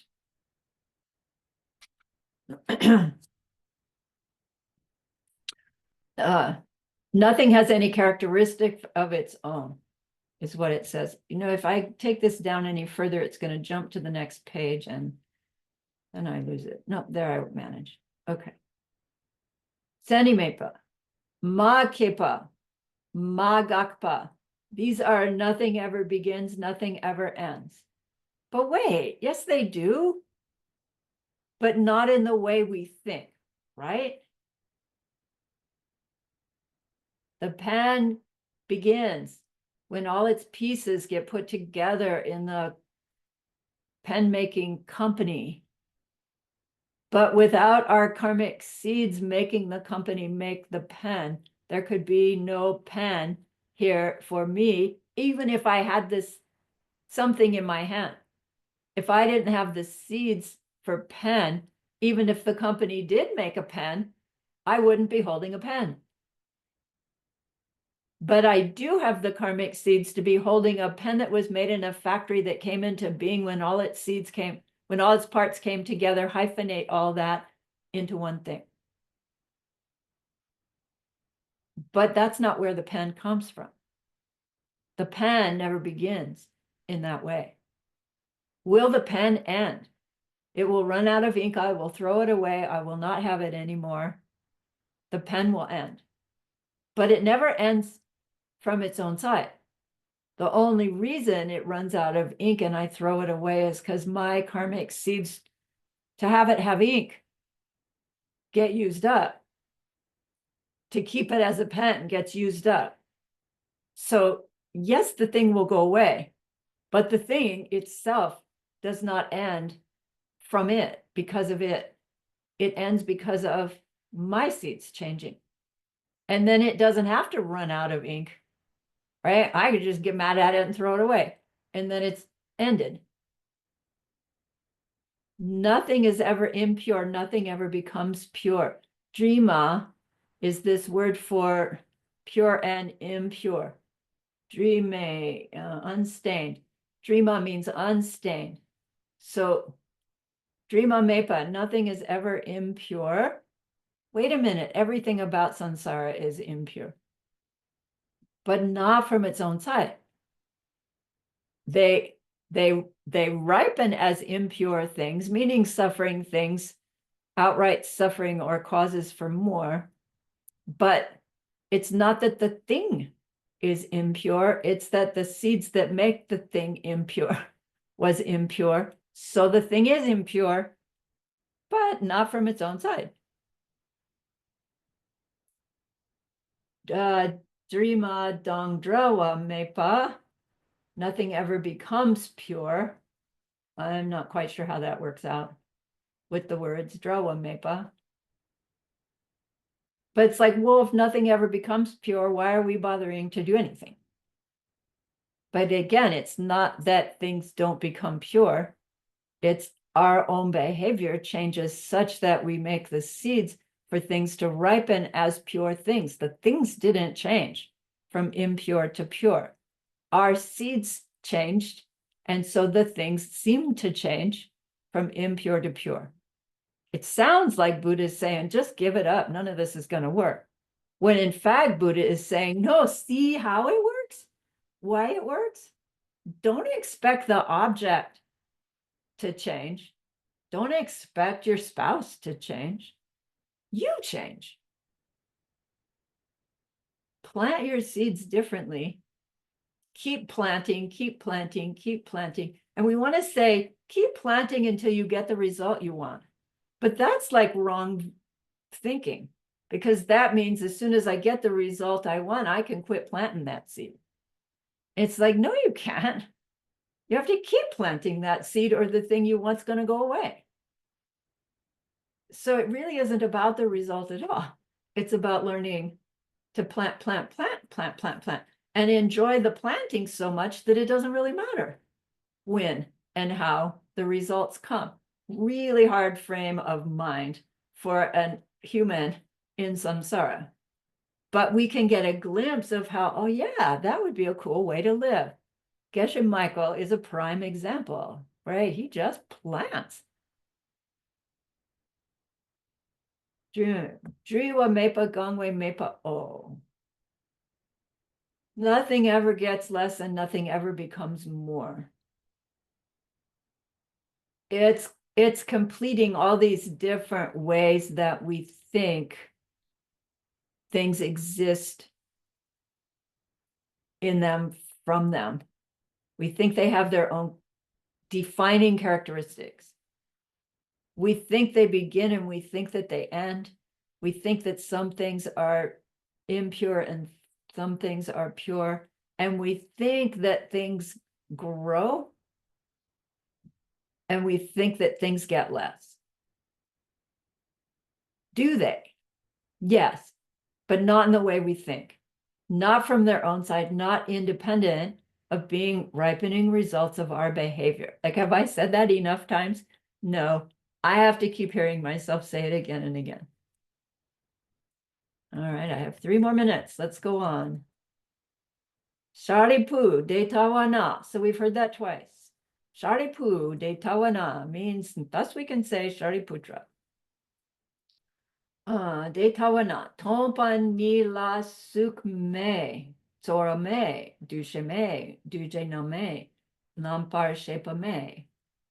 We're in the middle of a sentence here. Thus we can say, Shariputra, that here's emptiness, tompa ni la suk me. Suk is our heap of form. Me means not, some negation. We can say that with emptiness, there is no body. Sorwa me, feeling me. There are no feelings, positive, negative. None. Dushe me, no ability to discriminate. None of the other factors that make us up, duje nam me. Nampar shepa me, none of the different kinds of awareness that we possess. There is no awareness. Can this be literal?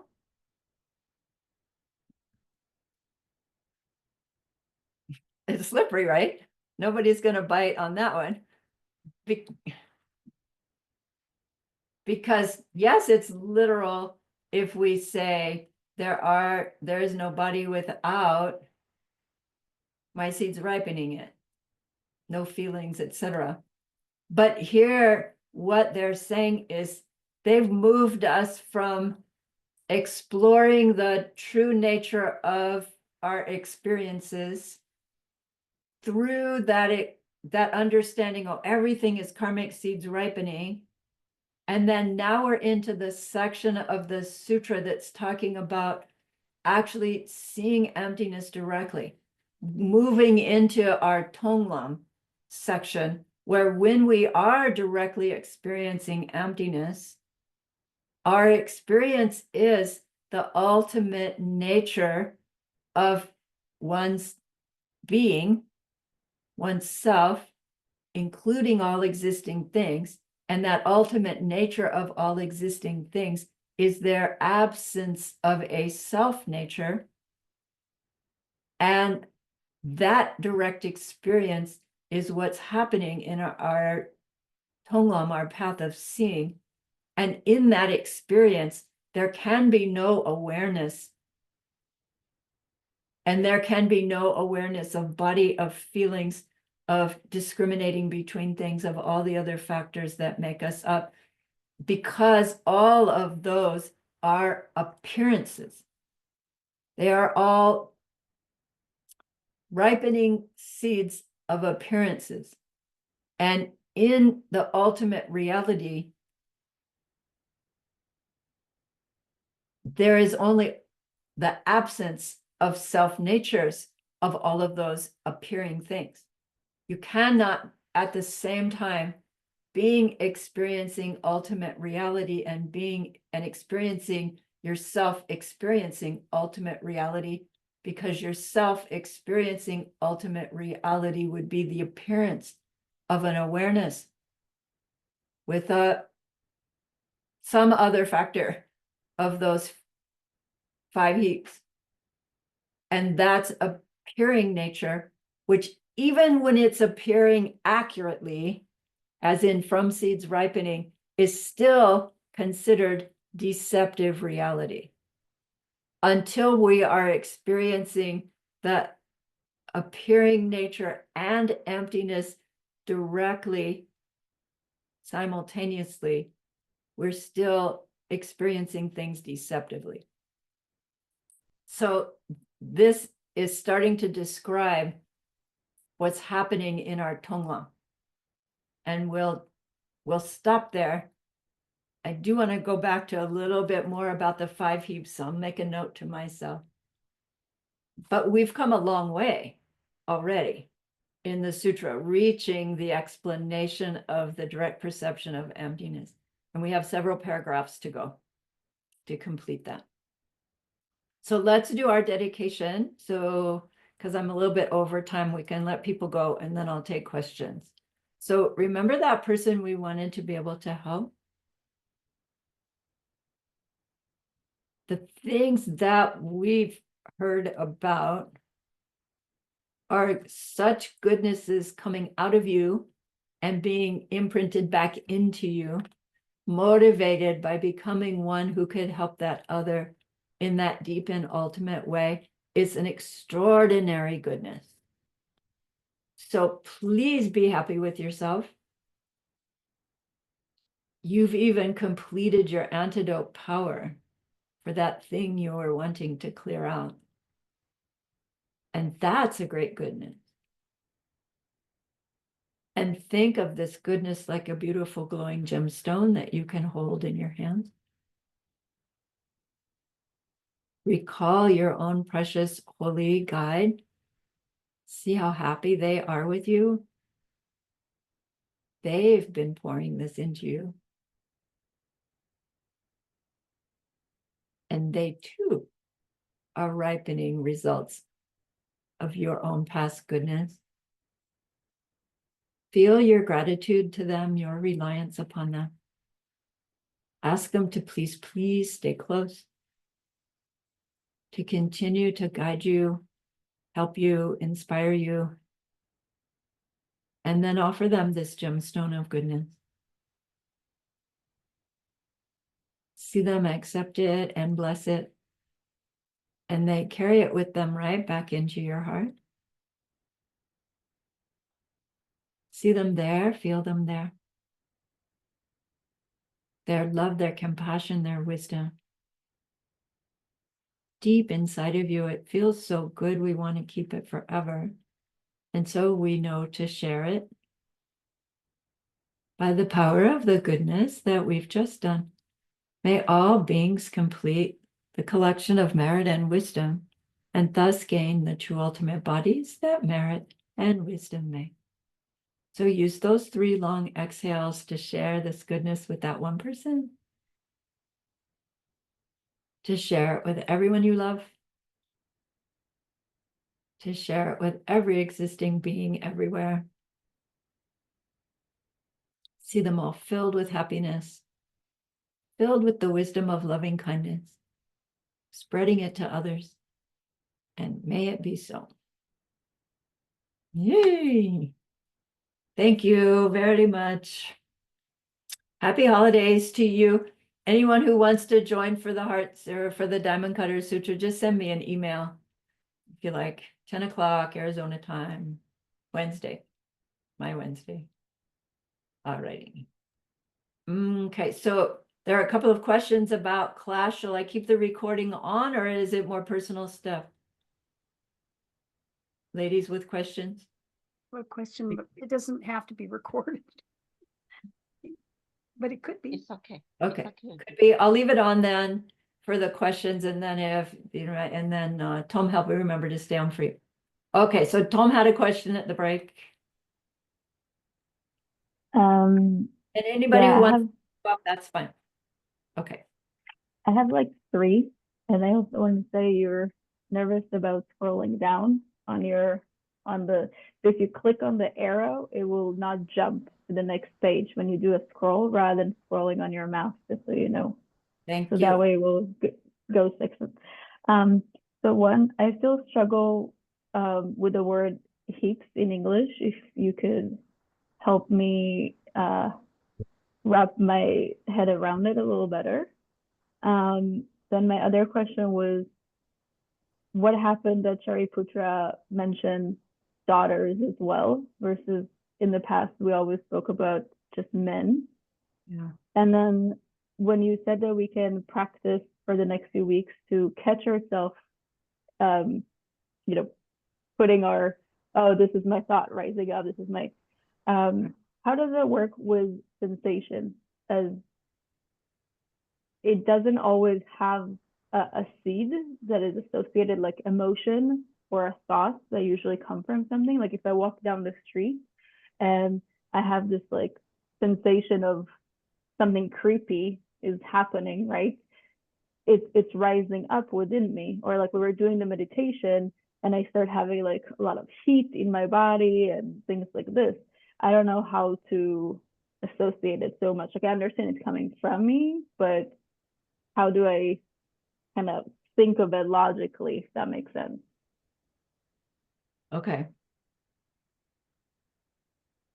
So let me start there because that one's on fresh in my mind. Okay. As you as you learn a method for yourself of showing yourself why the object or the emotion or whatever you're working with seems like it has its own nature identity, but oh my gosh, if it did, everybody would feel it that way, and they don't. You know, as you get good at that, you'll learn a sequence. You'll teach yourself a sequence that works for you. That when something arises, you'll go, whoa, I don't know what that is. Well, that arising that I don't know what it is, that's a ripening. And nothing but. And so whether this is its identity is coming from it, or its identity is still ripening from my side, it's still there and it's still happening. But now I see that, oh my gosh, it's just a ripening, and it can rise up and pass on, or it can rise up and I can get worried about it, or I can be concerned about it, or it can rise up and I can value it, right? This is a sensation that tells me to look behind me, right? And I do. And oh, thank you very much, right? So it's not to invalidate a sensation, it's to learn how to recognize that where it's really coming from, which allows you to then use it more effectively. Would those sensations also have karmic seeds in them? Absolutely. There's nothing that we can experience that's not a ripening, and the very response to the experience is a planting. So like even like the biological reaction that my body has will Absolutely. still be different, or still is a ripening for myself from within myself. Right, exactly. And it's hard. You could say, well, obviously, because if it had its own nature, everybody would experience it. Everybody would experience me experiencing this if it has its own nature. But that, that's not really so valid. But it's valid, but it's not helpful. If you think, well, here's this sensation this time, and really it's different than it was before. And if it has its own nature, how could it be different from one time to the next, right? Another way, another method to explore it. So as we learn our foundation courses, we learn all these different tools for showing ourselves the empty nature independent origination that work for different situations, different ones, different. Right? Once you find the one you like the best that works for you, you can fit it to any situation, actually. Yeah, good. So by now I've forgotten your other two questions. Remind me. The other two questions was why or what happened is Shariputra mentioned daughters, like women, Oh, yeah. female. You know, I don't know for sure, but I would guess that it's making the shift from to the perfection of wisdom, like second turning of the wheel. It makes sense that now we would include all existing beings, so men and women, whereas the Abhidharma school, right, was focused on Vinaya. The Vinaya were the men. So I think it's indicating that we're at a higher level of practitioner here, not just the ones that were not bodhisattvas yet. They're still high enough that we include men and women. I think it's an indication of the evolution of Buddhist teachings. So that came like historically came a little after. Yeah, yeah. Heart Sutra came after he'd been teaching for a while. And then my third question is, I still struggle with the word heap Yeah, in English. it is a weird And when I word. Google it, it comes up as like waves and I understand like the rest, but I like you said so much in the class that I'm like it's like blank in my mind because I don't know like how to convey it better. Yeah. If you can maybe So, right. So how about the word pile? that's what it came up as well, but I didn't understand how to like put it together in that sentence. Like things Yeah. pile up. Yeah. That's what I associated in English. Ah, And if I had Collection? collection would be a good one. I'm thinking selection. if you pour 6 bags of M&Ms in a big bowl, you have a heap of M&Ms in the bowl. You have a pile of M&Ms in the bowl. You have a collection of M&Ms in the bowl. And those M&Ms would represent, for the heap of form, all the different aspects of our experiences through our eyes, ears, nose, taste, and tactile. So the heap of form means our form, our experience of form includes all these different things that we can see, hear, smell, taste, touch. How many of those are there? Mountains. Huge. Bigger than 6 bags of M&Ms worth, right? Huge, huge stuff. They're not in a pile. They're not sitting somewhere in a pile, of course.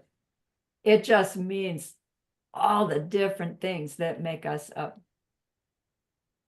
That he wants to make the distinction that when we talk about our form, we're made up of 5 things: form, feeling, blah, that we don't think we're limited to this thing. Our heap of form is not limited to this thing. And then even if it were, it's made up of trillions of cells and right? You can break it all down. So so it is hard. It's a weird word. The heap of feeling means like our feeling is doing this constantly. And every one of them is part of this heap of feeling, this group of experience called feeling is happening constant, and it makes us up. It's part of our makeup. Like we say, I am body and mind. Body, mind, within mind is this discriminating, all the other factors, and awareness. All the pieces, all the pieces of experience. Maybe that helps. Yeah, pieces I think feels like a better word. I understand the rest. I was like, just the word heaps doesn't tell me much. Yeah, it's a weird word. I agree. Thank you. Okay, good. And then Kong Li. Thank you, teacher. Okay, mine it's a little bit simple. Okay, my first question is similar to Tom's second one. You know, the son and daughter of the noble family. I mean, I was thinking, I mean, during this sutra was spoken, okay, could it be, you know, the Buddha is still in a human figure, and then in the old India. So that's why you have, I mean, you have the noble family because they have a lot of, you know, um, kind of like a higher status and then a lower status. So that's why you come up with, you know, the noble family. Well, noble here is referring to those who have grown some bodhicitta in their heart, Oh, okay. But I rather mean, than during, noble status, right? okay. Yeah. But then during this sutra, I mean, is it Buddha is still in human form, you know, right after, you know, I mean, you get what I mean?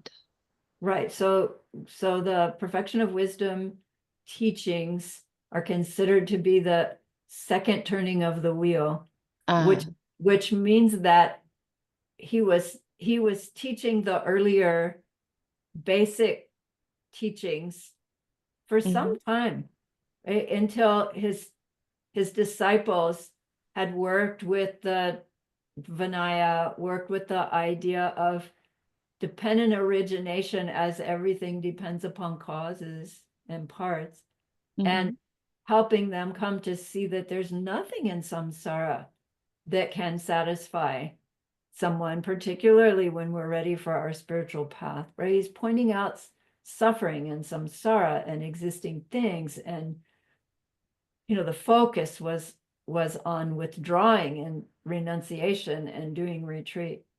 And then they purify and make merit, and as their karmas shift, then their karmas shift in terms of what Buddha is teaching them as well. And at some point there's enough of them ready to hear the message in a higher way. And another way Geshe Michael describes the shifting to the second turning is he gives a teaching and says, all that stuff I was telling you all exists, which what he'd been talking about, that the five heaps, the sense consciousnesses, the gateways, all that stuff, all existing things, they all exist and they're suffering. That's Abhidhamma Kosha. And then the student's seeds get good enough that he's ready to sit them down and say, all that stuff I told you about, none of it has any nature. None of it has any nature. None of it. And he teaches Heart Sutra, Diamond Cutter Sutra, White Lotus Sutra, right? Lots of emptiness teaching sutras. And some of the students go, oh man, this is key. And some brave bodhisattva says, in all due respect, Buddha, that's contradictory.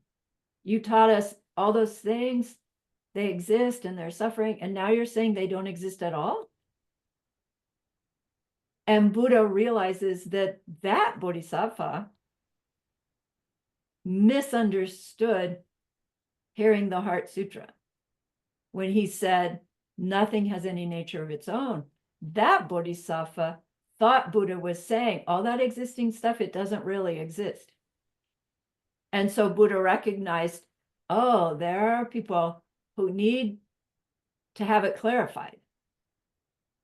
And he taught the third turning of the wheel. And he says, what I meant to say was, and he goes into this third description of what emptiness and dependent origination means to address that brave bodhisattva who saw a contradiction, to help them understand better.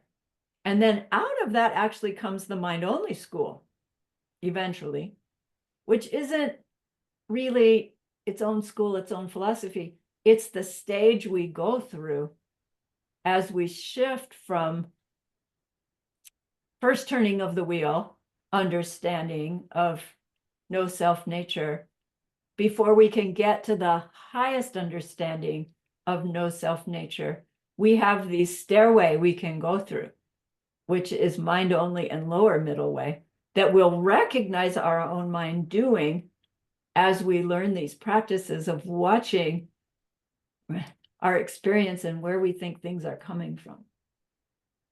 So Heart Sutra came quite a bit later in Buddha's career. Buddha had an 80-year career, 50 years teaching. And in that time frame, he taught, let's call it Abhidharma. He taught Vinaya many times in that whole 50 years. Anytime he taught it, it's called the first turning of the wheel, right? Whether it happened early on or late, it's the subject matter. And then once he had enough students whose karma was good enough that they could hear the perfection of wisdom, he added perfection of wisdom. Now, do you remember the story? His first 5 disciples, he comes out, he finally, gets out from his tree. He sees the 5 disciples. They go, wow, what happened to you? Sit down, I'll tell you, right? And he teaches them. I don't know that anybody ever wrote that one down, but some of them go into seeing emptiness directly on the spot.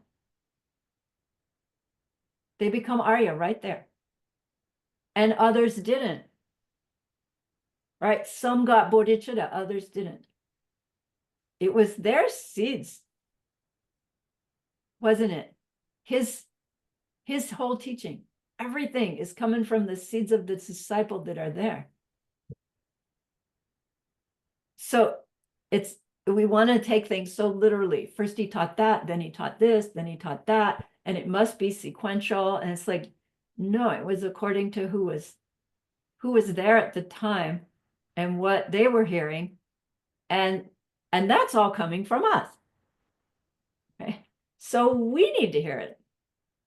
And we're ready to hear it if we're in a class about the Heart Sutra, we're ready to hear it. And we can only hear it to the level that our karmic seeds will let us hear it, which is why I need to hear it over and over and over again. So your questions are great. And I see your mind still in like literal self-existent mode and struggling with it. I kind of understand it. And I mean, sort of like the middle way is the bridge to the Abhidharma and the higher middle way. So in between there's middle way and the lower middle way. So it's kind of like, to me, the Buddha is bridging up 2 of them to let others to get it better. Mind only and lower Yeah, middle way. lower middle. Yeah. And my second question is, the emptiness. So it's always linked to, the absence of something. Right. Okay. This one I'm still figuring it out because to me it is more closely linked to absence of something, is it? Just not like Right. you have. Yeah. So, Right. the hardship, but the first one, the first one is, the middle is white color. So you take out all the things and then what is left is the emptiness. So it is more closely linked to the absence of something rather than I mean something is there. Is it? When I did the removal to show the heart, it wasn't the emptiness. The heart is the appearing thing. Uh-huh. And the removal was the Uh, arriving at the appearing thing. okay. Was to try to indicate how we think a thing is there first, and then we can say, oh, now I know it's emptiness. As opposed to it's very nature, it's very appearing, its very appearance reveals its emptiness. I don't know, it's there's no emptiness until there's an appearance. And the instant there's an appearance, there's 100% empty of that appearance's nature, own nature. Never. I tried to figure it myself because this Yeah, one we're is good. quite, Yeah, I mean, it's quite hard to get a fixed picture on that. So Right. I'll do it on my own. Thank you. right. Really, you can only get it. Yeah. In meditation, you try, but take it into meditation and Mm. find it. Thank you. Okay, good. All righty. Oh, Chris, you had something. Yeah, I feel like that there's another cliff that I'm falling off of, Oh boy, Chris's own cliff. which is that I've been thinking, oh my goodness, if I'm actually projecting everything that I see and live and I really am a baby Buddha and I really can't, and then I keep, it kind of leads to this kind of egotistical thing of which I just wonder in the teachings, what keeps you from falling off that, well, then I'm a goddess, kind of thing. Mm, Which is not really what I've been thinking, but I've been wondering yeah, what's the limiter? right, Um, right. So actually there's this term called nagyal. Nagyal means pride.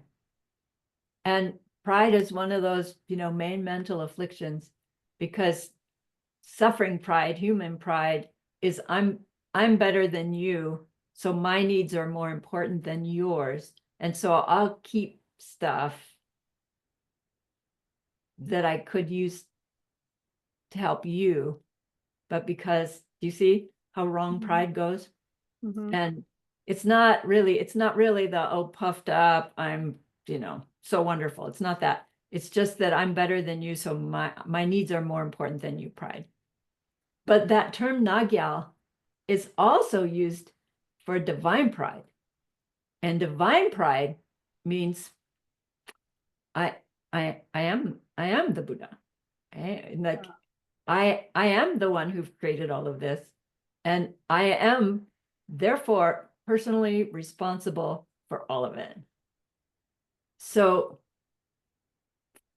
to hold our high awareness on our empty nature, and that conclusion that you get to, it's like everything is in fact created from my own past deeds. I am in fact creating my world. I am in fact, this close to being Buddha. And as Buddha, I am a being made of love, compassion, and wisdom. So when our divine pride goes wrong is when our human ego pride has not actually been transformed. And so we could go wrong with our divine pride and become this egotistical monster.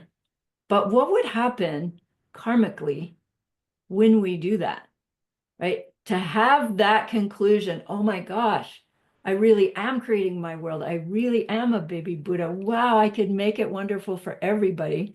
If we go off half-cocked, the seeds we make, we're just going to plummet. Kicks you right out of the, It'll kick us right out. yeah.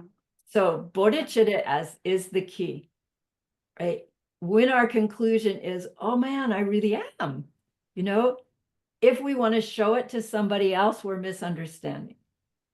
If we're going to walk around hidden, a hidden little baby Buddha, because the way I make my world better is I go get you a cup of tea, right? I pick up the garbage that's in front of your house, not just my house, right?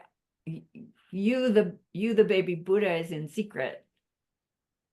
And you're having this fun creating your more and more pure world around all those other beings. Perfect. And then that's going to go on to, well, wait, maybe they're doing the same thing. wait a minute. Right? Who's Buddha, who's not? It's actually part of creation stage in Diamond Way. Okay, it's to show yourself because of your emptiness. You could, in fact, decide, I'm going to pretend to be Buddha, a being of perfect love, perfect compassion, perfect wisdom, and I'm going to try to hold that while I'm at the grocery store. Yeah, because it leads to the hardest thing for me is conceiving or trying to conceive of, yes, I'm projecting everything, but do other beings, how can they be their own thing if and it gets I know. another day. That but- one's so beautiful. Keep chewing on that one.